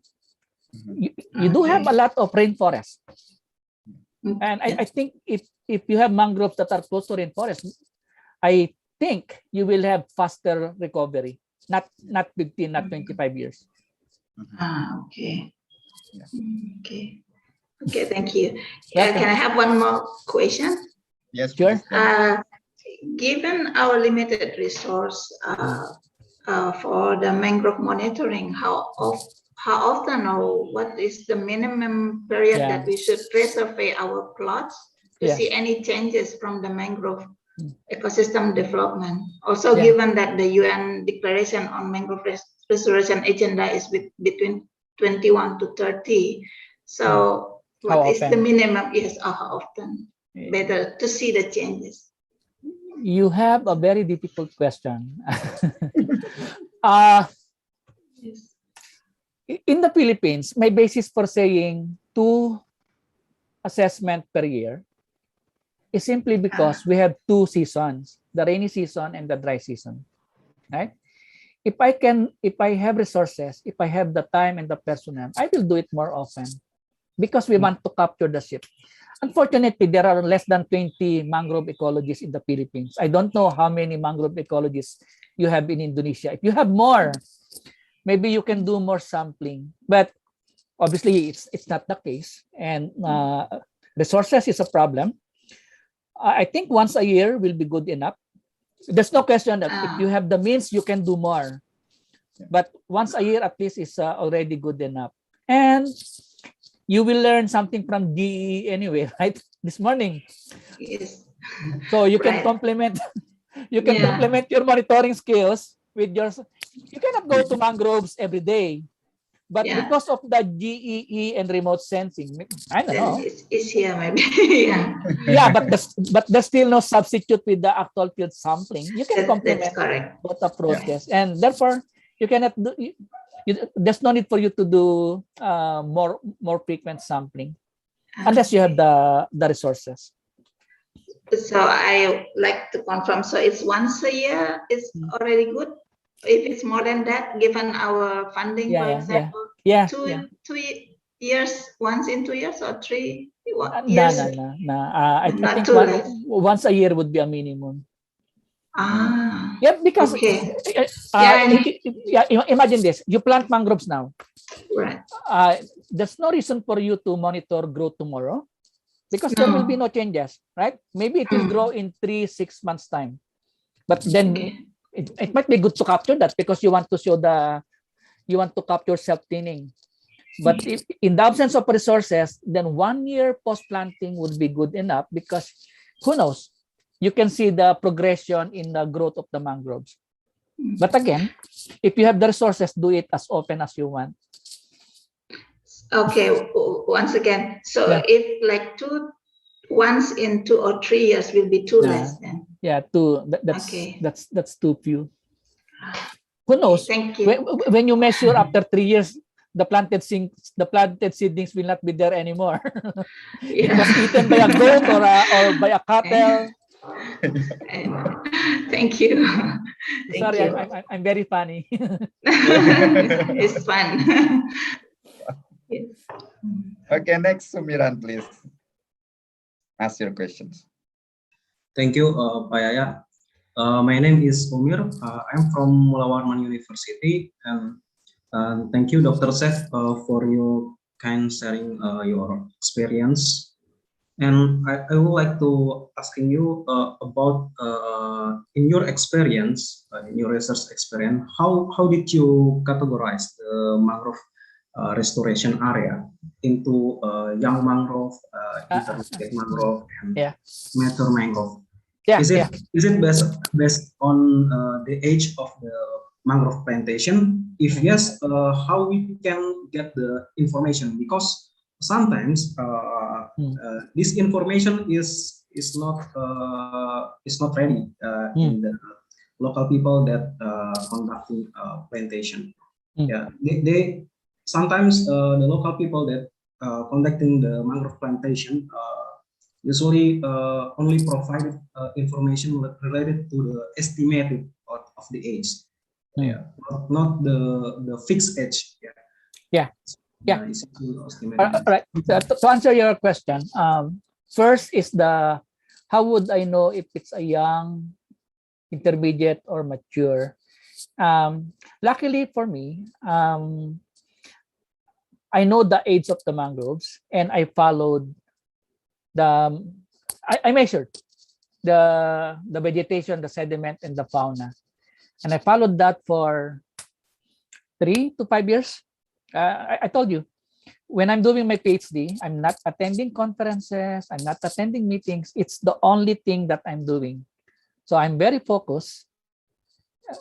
Can you imagine yourself measuring 10,000 mollusks? Length, weight. How much time? And the sediments. The sediments, when you analyze organic matter, that's a lot. You need to wait for, you have to oven dry it. That's 24 hours already per sample. And how many samples do I have? Right? That's a lot. Anyway, so I spent 3 to 5 years doing only those things. Right? Now, your question, how would you know the age? Luckily for me, those sites are the same sites that I studied when I'm doing my master's. Okay. Right? So, but you're correct in a way that most mangroves, you don't know the age. But you're very lucky this morning. You have GE. you will be able to track it's not perfect, but at least, if you say that time now, there was a mangrove, but years ago, there was no mangrove, then I will be able to estimate the age of the mangrove. So you have to be very good in GEE, and you have to teach me how to do it, okay? Yeah. That's right. So I think, is there any kind of laboratory activity to determine the age of the mangrove? In the past, they tried to do the isotope analysis to estimate it's a proxy indicator, but I think it's not conclusive. When you go to the mangroves, you're expecting that the isotope signature is only from the mangroves, right? That's not the case. If you're in a coastal mangroves, the inputs are coming from the coastal areas. And if you are at the back of the mangroves, the inputs are coming from the rivers, etc. It's very difficult for you to say that the isotopes are mainly coming from the mangrove signature.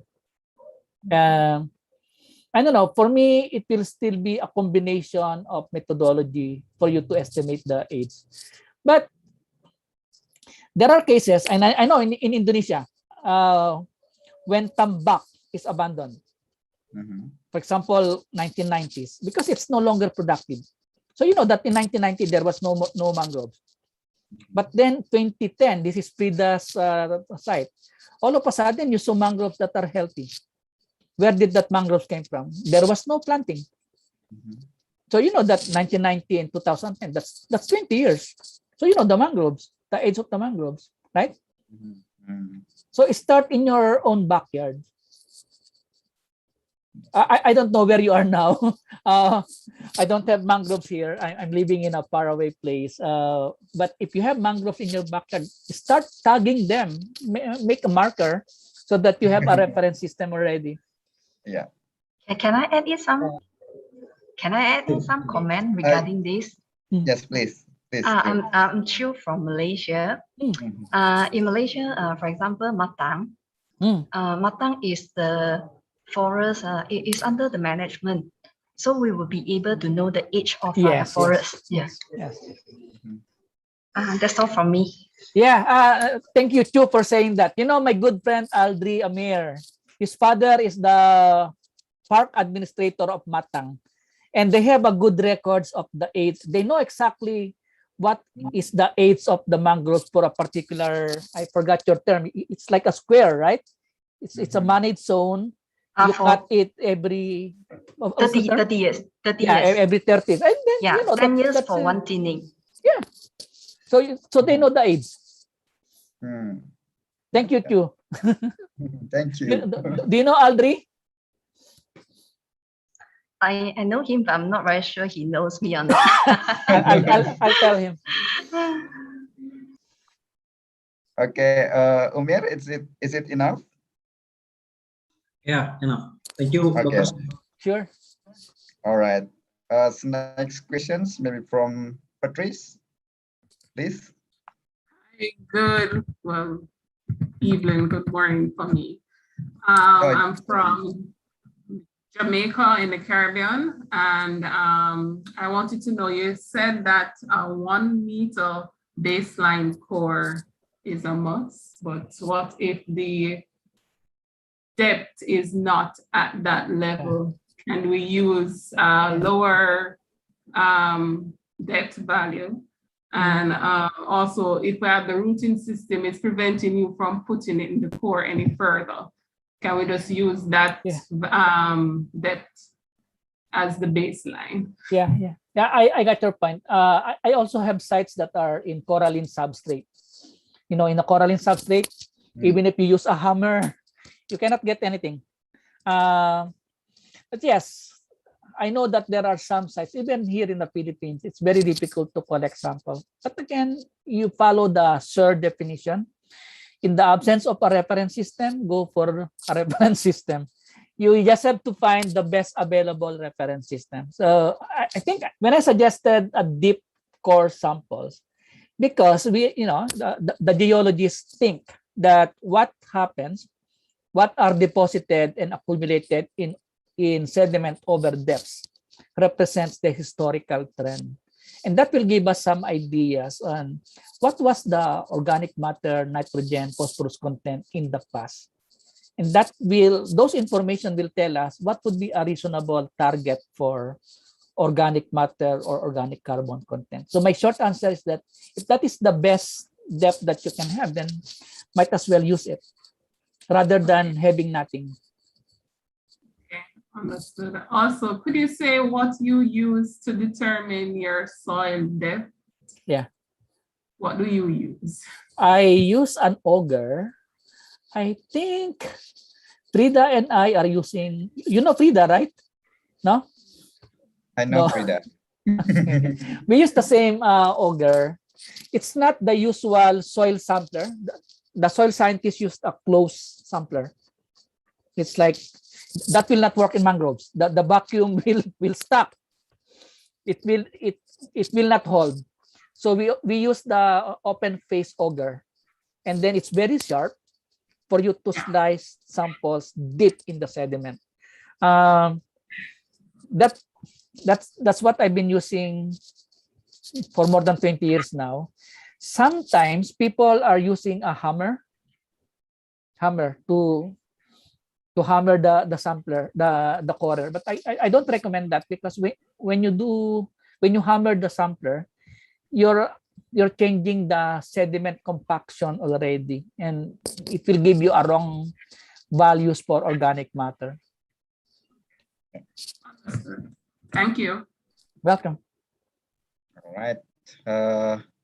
Oh, Anggia again. Do you have any more questions? But before Kaisar, I guess already raised your hand, right? Please, Kaisar first, and then Anggia after that. Okay.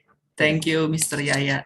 So thank you, Mr. Severino, for the presentation before. So I have a questions about the restoration, especially. So in 2020, we have the national economic recovery, and one of the project is to rehabilitate the area of mangrove or the coastal area around in Indonesia.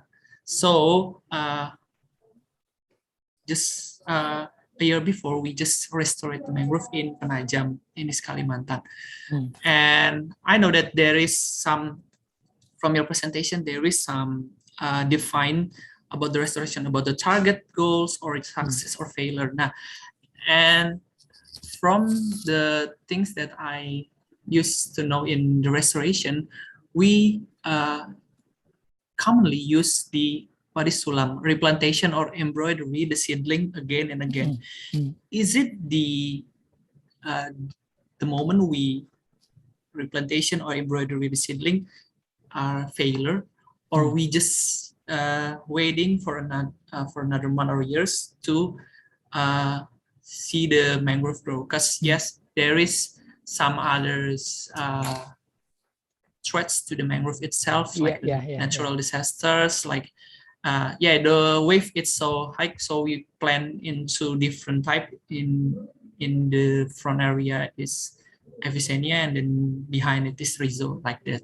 And then is there any approach that you say we can define this in another year or another 5 years? This is the success restoration or rehabilitation.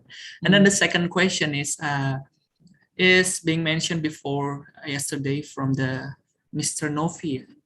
So in some area in Indonesia, we have the coastal line degradation because the tambak or the fish pond, and we do some restoration. And after that, the restoration having land, and we plant the mangrove. But before the degradation of the coastline, it's house for or settlement from the communities or local communities, and they claim this is our rights.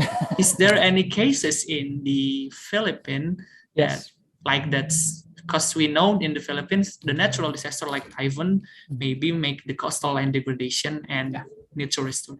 Maybe that. Thank you, Mr. Severino. Right.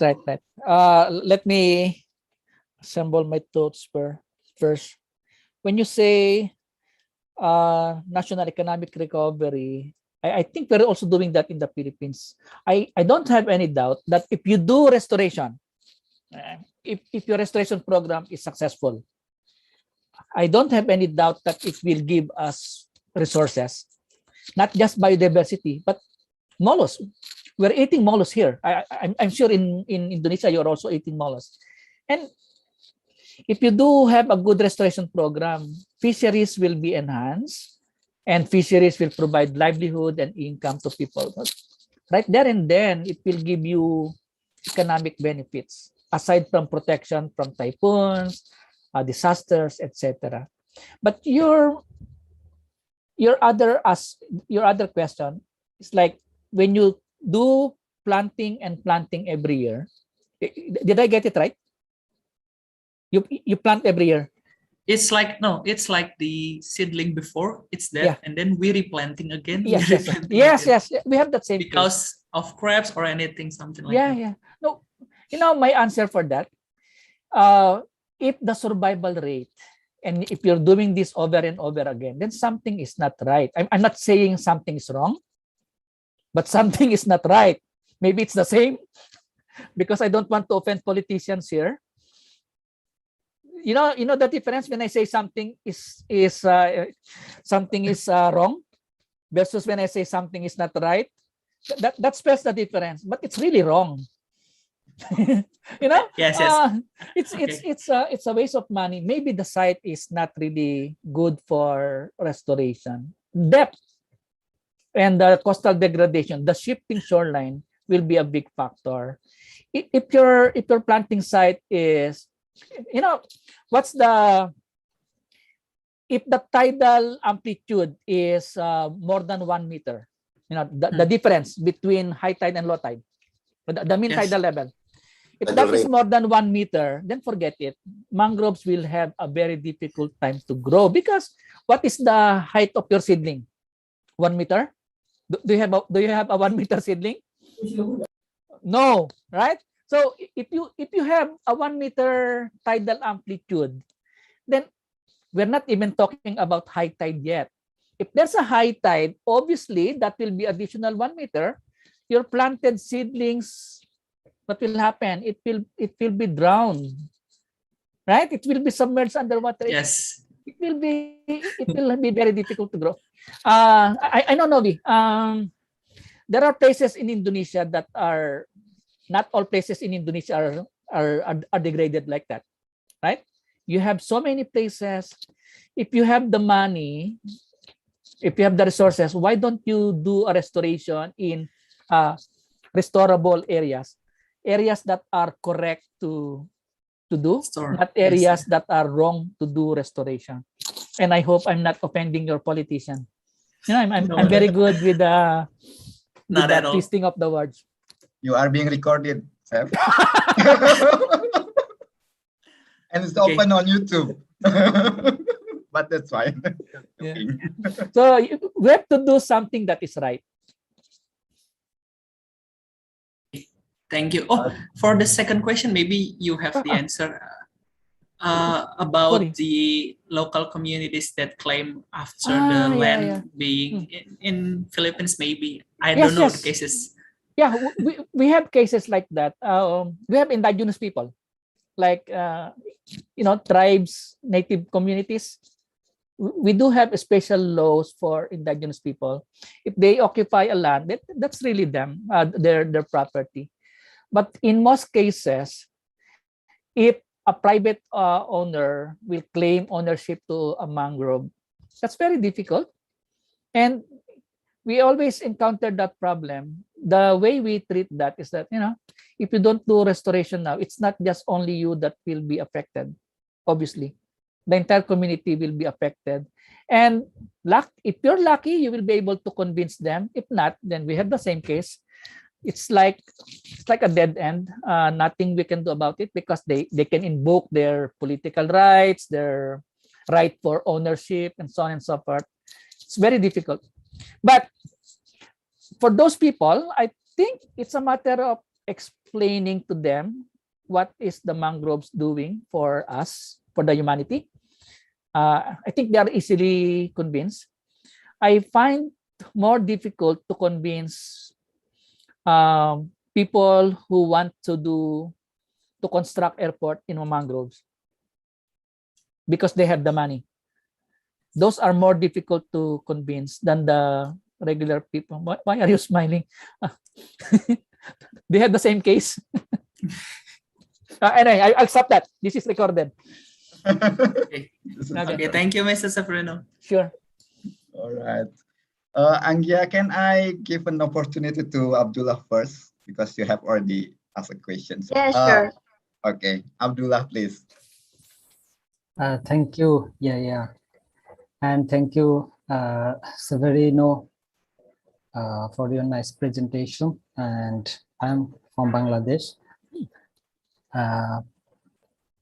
So, you know, we have different types of mangrove forest in our Bangladesh. One is natural mangrove forest, and one of the biggest chunk of mangrove forest in the world, the Sundarban mangrove forest. And we have several coastal plantation also.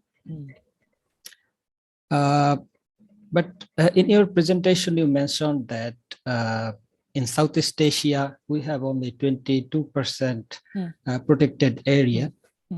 But the Sundarban in Bangladesh, it consists of 6,000 square kilometer that's a lot. area, and total area is reserved. So in our country, the reserve forest is more protected than any protected forest. Yes, I agree. So total area is protected. Nobody can enter without any permission this forest. So if you have the permission of collecting some non-wood forest products, then you can enter, and only you can enter for tourism purpose. So I think in this paper, I have some doubt actually whether it is 22% or more. I have some doubt, because in Bangladesh and India, the total Sundarban is 10,000 square kilometer. But all the forests are reserve forest, is more than protected forest. But still we have some protected forest, and in which every activities is prohibited. So I think the total forest can be considered as a protected forest.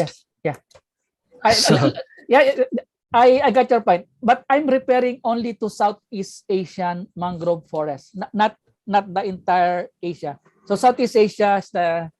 So we are in the Southeast Asia, maybe in Bangladesh, India. Bangladesh is in. Correct me, guys. Southeast Asia, I know ASEAN, Association of Southeast Asian Nation Countries. Vietnam. Oh, I see. Hold on. Southwestern. Vietnam, we are Indonesia, in Malaysia, part, Thailand. Okay, I think you're in West Asia. Maybe Central Asia. Western Asia. Western Asia, yeah. So Southeast Asia are people are smiling because we've been seeing each other for quite several times already. It's about, we even call it, we have Amapia, Malpindo. Aldri Amir called it Malpindo, Malaysia, Philippines, Indonesia. That's because that's the center of. I just misunderstood. That's the center of mangrove biodiversity. There, thank you, ASEAN Association. Okay. No, thank you. Hold on. You're not not including. Sorry, guys. Sorry, Ruba. You're not including Timor. All right, that's a different topic. Yeah, go ahead, Abdullah. Okay, so another question about the mangrove restoration. So in Sundarban, we have some recent change in the vegetation composition, and due to the increase of salinity, as the salinity increase due to climate change and due to upstream water flow, decrease in upstream water flow due to Farakka barrage in India. So we have some shift of vegetation composition into the Sundarbans, and in the southwestern part or the western part, we have very high increase in salinity during the recent years, and the vegetation we have in that portion is Cereus decandra. If you know the tree. Yes. I know Cereus. And in that area, we observed that the vegetation is degraded. In between the vegetations, we have a lot of, we said NCC, non-commercial coverage. That means they are dry sandy area. The area becomes dry sandy area. And here there is a very little amount of water or a little tidal flow during the very high tide. So how we can restore this type of area with very dry sandy soil? Yes. That's very tricky. in restoration ecology, the immediate action is to remove the stressor or lessen the effect of the stressor. But I know that in your case, and I've been to Chennai in I forgot the university with Professor Katirasan. I forgot the in Annamalai, India. In Annamalai University. They have similar problem with salinity, and I've never been to Bangladesh, but I can only guess that salinity is really a problem there. What's the solution? I think, well, either one is to regulate the salinity by using more fresh water. That is assuming you have enough fresh water. The other one is to plant species that are adaptive, somehow relatively adaptive to salinity. And you mentioned Cereops already. I think Abyssinia and to some extent even Soneratia could be a good candidate, but you have to follow certain rules about species succession. But my answer is that you have to assess the extent of the salinity disturbance first, and it's not easy, Abdullah. If you go in Middle Eastern countries, I think someone's from Bahrain, no? You have your high salinity. Obviously, your species composition will definitely change. Actually, the area is not something like any pioneer species can grow. Yeah. That means the Soneratia or the Abyssinia. It is very difficult to grow in this dry sandy area because they are pioneer and they can grow along the riverside. Yeah. But in that area, it is very difficult. Yeah.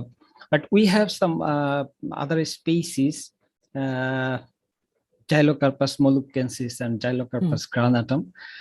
This type of species can grow or can withstand very high salinity. Yes, but yes, I agree.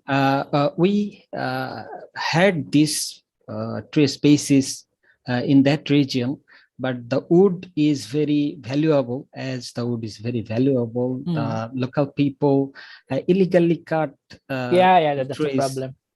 And it is very difficult to implement the assisted natural regeneration in that area for that species. And that species is also a climax species. But we don't have enough these species. Yeah. So should we intervene some other species or the Gylocarpus mollukensis or Gylocarpus granatum from other area of the Sundarbans, if we seeding this area I know. with the seed of this species or any type of intervention, do you think any intervention in natural forest is wise in restoration? I have two contradicting answers. One first, if you know that the site is really a former mangrove area, the natural mangroves, then I think it will be good enough to maintain the conservation status, right? Now, my other contradicting answers that to address the threat that of the salinity, and you can do proactive restoration, but you have to be very deliberate on the species selection.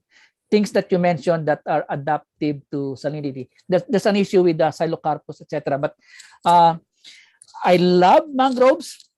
I will do mangrove ecology, mangrove restoration. But I think you have salt marsh in Bangladesh. We have some salt marsh. Okay. Yeah. Now, if mangroves will have a very difficult time to establish, salt marsh is an equally important ecosystem. Yeah. Right? So why not? Again, my premise is that I love my mangroves and I would do anything to conserve my mangroves. But salt marsh is not bad. It's a equally important ecosystem.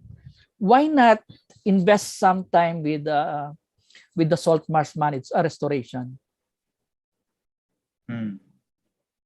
Well and good if you can if you can do both. Okay. Right. But in our country, we have some actually two school of thoughts. Actually, some researchers think that in mangrove, no other species other than mangrove should be planted in the mangrove area. And some researchers want to plant some terrestrial species inside the mangrove, in which there is maybe no salinity or no tidal water input. Yeah. So there is some controversy yeah. actually among the researchers. Some want other terrestrial species to plant in that area, and that's a very interesting discussion. And unfortunately, I don't have much experience in Bangladesh. I only mentioned salt marsh, but if your foresters are confident enough with planting terrestrial species, if they have the basis, then I will go for it, rather than, you know, mangroves will not survive without seagrass and coral reef. There's this interconnectivity connection among ecosystems. The same way that your mangroves in Bangladesh is related to the salt marsh and the forest species. Okay, so while we love mangroves, we do recognize that mangroves alone will not be sufficient enough. It has to be complemented with other restoration programs. And I think in your case, conservation is not is also not enough anymore. You have to complement that with other restoration programs. And then we have the debate now on how to do restoration. And I mentioned about the salt marsh. Maybe the forester people in Bangladesh have a good basis for suggesting that they introduce terrestrial species. I never encountered that in the Philippines. We have a different case. I don't know if Indonesia tried that, planting terrestrial species in mangroves. Maybe Indonesia doesn't need it for now. But I think Bangladesh, I will agree definitely with you, Abdullah, that there's really a need for restoration. But I don't know. I'm candid with you. That controversy is a good scientific debate, but I don't have a straightforward answer for now. Okay, last question. Sure. I'm taking much time. Actually, it's okay. Anyway, so the last question in mangrove, I have several visits in mangrove in Sundarban, but I observed several sites have the mollusk, the crabs, and they are very abundant. But with a more healthier situation or more healthy composition, I did not find any mollusk or any crabs there. So some area we have a huge number, profuse or a huge number of mollusks and crabs, and they borrow the soil and make some how can I say, make some small, very teeny hill-like structure. Yeah, it's mound. A mount, yeah, exactly, the mount, and lots of seed stuck in the mount, and there is profuse regeneration. Yeah, but some other area, they are very good in health, but here we cannot find any mollusk or crabs. Yeah. So how can we correlate the indicators of mangrove health with crabs or mollusk in our situation? Yeah. That's a very good question, and I think I also encountered that. Let me cite you an example.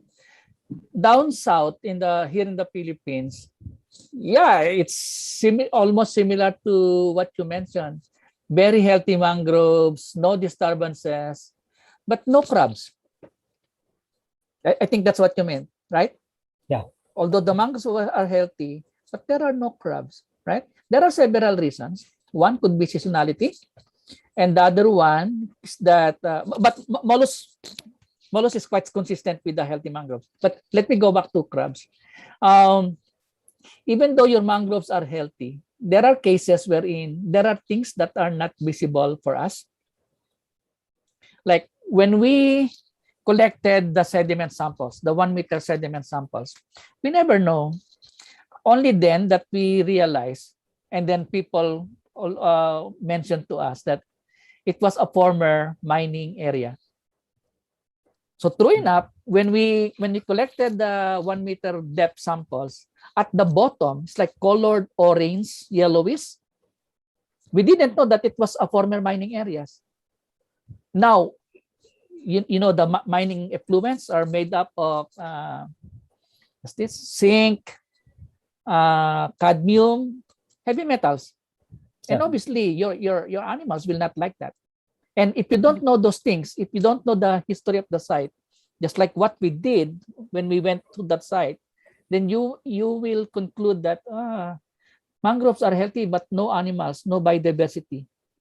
When in fact, there are several factors that could affect that. And that's the reason why you really need to do a consistent monitoring plants, and very frequent. Again, if you have the resources, should be more than one per year, if possible. But yeah, I agree with you. It's really possible that you will not see animals. And it will be very interesting to observe the diet of the animals that you will observe there. Maybe that will tell us something. What the species? No, the diet, the food that is ingested in the diet. Yeah, yes. In the stomach of the animals. You know, if it's very low in organic matter, it means that there are very few available food in the mangroves. Okay, then, it can be. It can be. Yeah, so it's possible. There are lots of vegetation composition in our area. So in some area, if there is shundri and their leaves are very tough and very fibrous, so maybe the vegetation composition can be one of the reason. Yeah. That in that vegetation composition we cannot find any mollusk. Yeah, and salinity. Salinity will really matter. Maybe. So we have to. You have to measure salinity. Yeah. Okay. So thank you. Thank you, Severino. Thank you. All right. All right. So maybe this is the last questions. Maybe Anggia, please. Sorry for asking again. I don't know. It's a unique or usual thing that happen in mangrove ecosystem in the other area. In here, there are so many small mollusks eat the leaves of mangrove. So the leaf of mangrove have so many holes. What do you think about that? Because you mentioned earlier, because the mollusk is one of the indicator of mangrove health. Yeah. Thank you. Yeah. Thank you for asking that. I love mollusks. When I see leaves that are being eaten by mollusks, right there and then I can say that mangroves are providing habitat and food to various animals. Especially if you see holes, that means the mollusks are eating or feeding the mangrove leaves, and you know it will not stay there because mollusks has to store the food. They have to go deep to store their food, so that when there's this limitations in food, they have a reserve. And when they do that, they burrow inside the sediment, and that will enhance organic matter accumulation. So that's good. Okay, answer. Thank you. Sure. All right. Is there any questions? We still have about 9 minutes actually. So, Seth, you have plenty of time for talk, for discussions, and discussions very fruitful. Yeah. Diana, please, you still have a question, please. Continuing the question from Anggia, for the seedling, the mangrove seedling, leaf eaten by the mollusk, Mm. can it cause the death of the seedling and cause Yes. the low rate of success? Yeah, not much with mollusks if you're referring to the general seedling growth and survival, but it would be the crabs, especially the uka species. They, you know, Okay. once they bite the propagules, it's really fatal. Yes. Okay. I see. Yeah. Thank you. Okay. Yeah. Could I Okay. maybe? Oh, Pak Wayan, silakan Pak Wayan. Please. Yeah. Thank you, Pak Yaya. Yeah. Recently, I have studied about the mangrove health index in Indonesia related to hydrosoil with Dr. Yaya also, and also our team in Research Center for Oceanography. We took a lot of sample also. It's maybe but less than 10,000 because I really busy when I heard that 10,000 mollusk. Oh my god! That's why I hire some. We hire some students to do simple things so that we didn't do that later. But I have some confusion here. Maybe need your suggestion.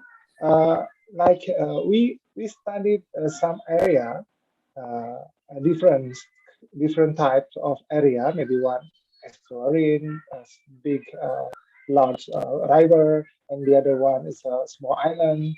But all of them has a great number of MHI. The healthiness is quite good. Great. I think we can classify that in the pristine condition. Maybe, like you say, maybe that is a reference site. But among the condition of the island, the geomorphological setting of our study is different of the diversity of mollusks and also maybe do you have any suggestions like in Papua, in a small island in Papua in Biak, the geomorphology of this island is the mangrove is relatively in the lagoon. In the lagoon because of the Pacific, because of the Pacific wave is quite strong. So a mangrove hiding in the lagoon, and one of the other side is in the Merauke.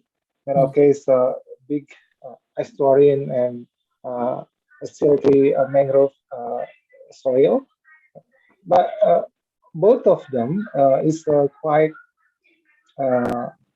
in the good condition, in the pristine condition, but the diversity and abundance of the mollusk is so different. Yes.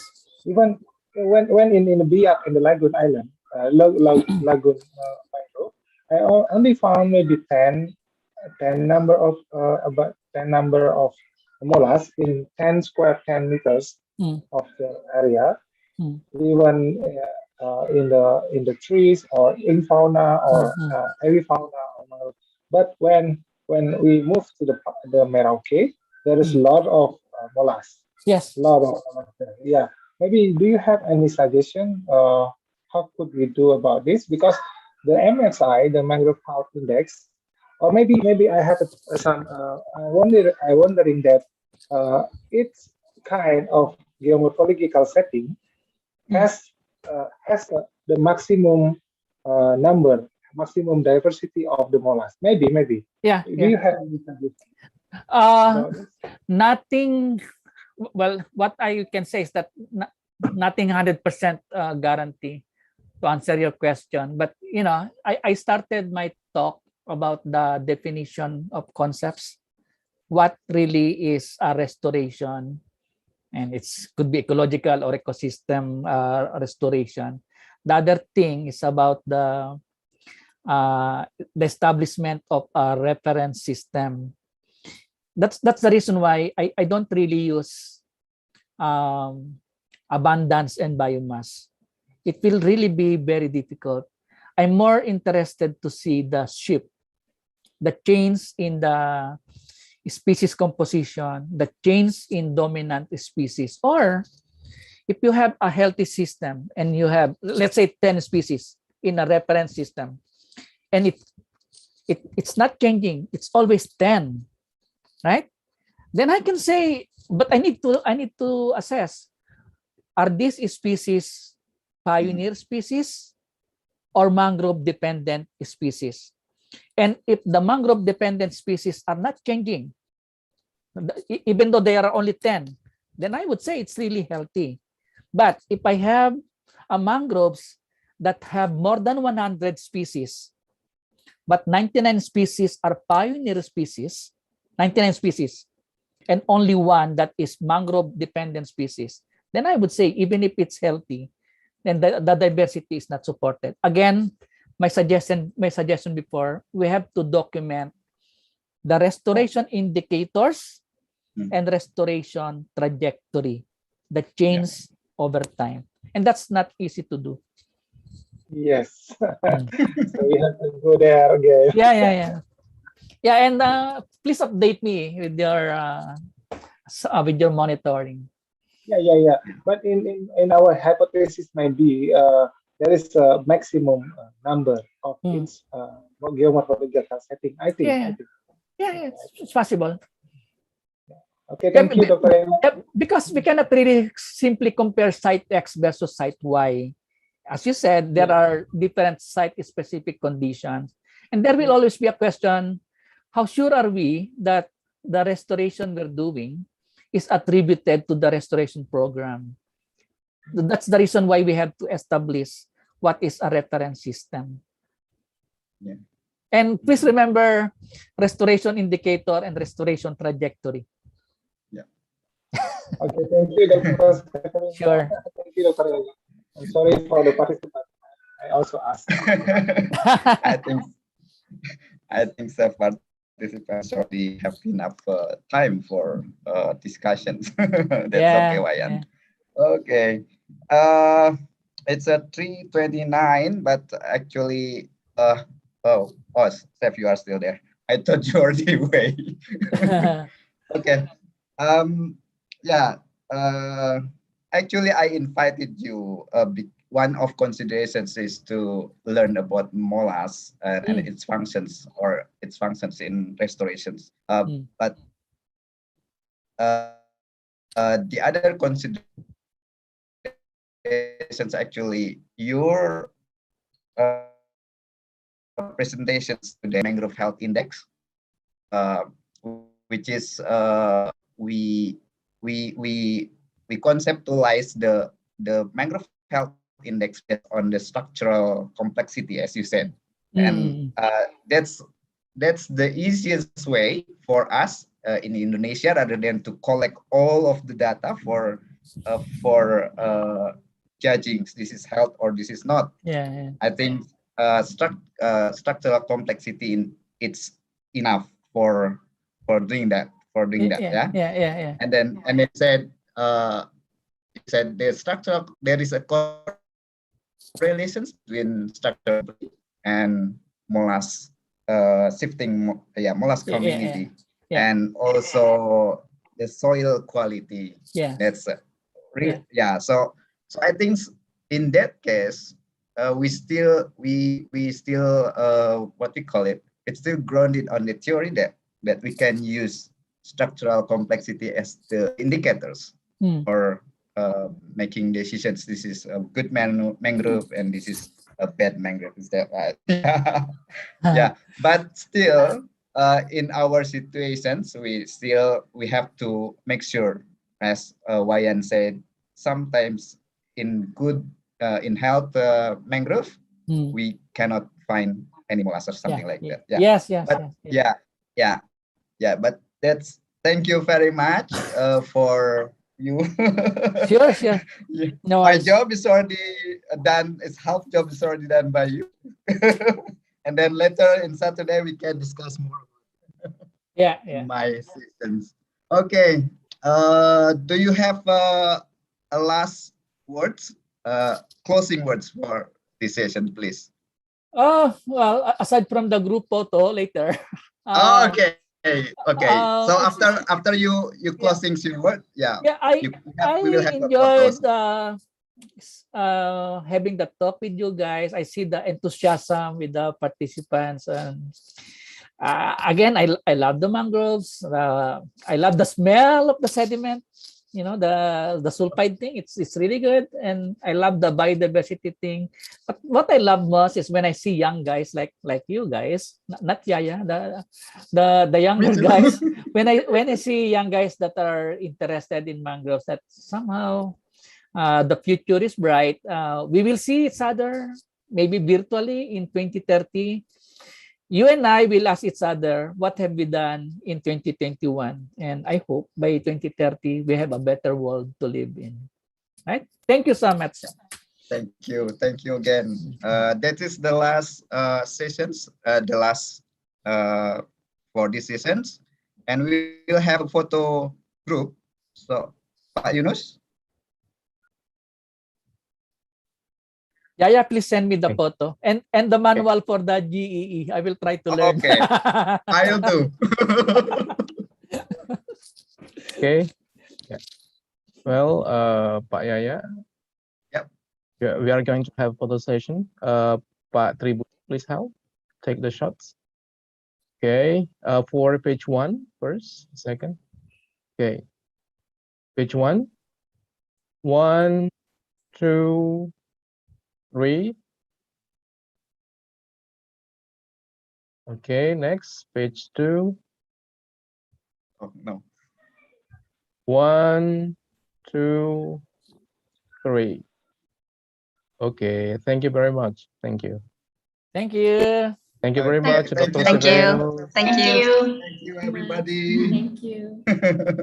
Bye-bye. Thank you, Dr. Bye. Severino. Sure. Thank you. Next time. Okay. So. Thank you. Thank you. Yeah.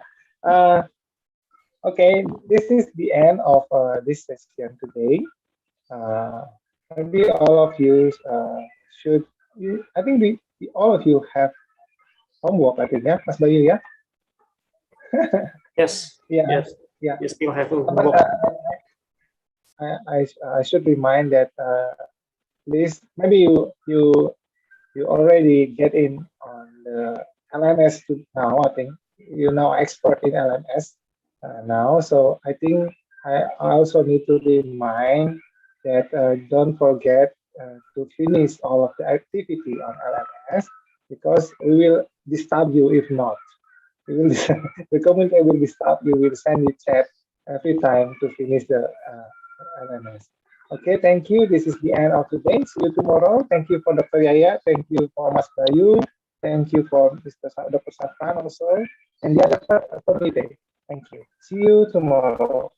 See you tomorrow. See you tomorrow. Tomorrow. Bye-bye. See you. Bye. Thank you. See you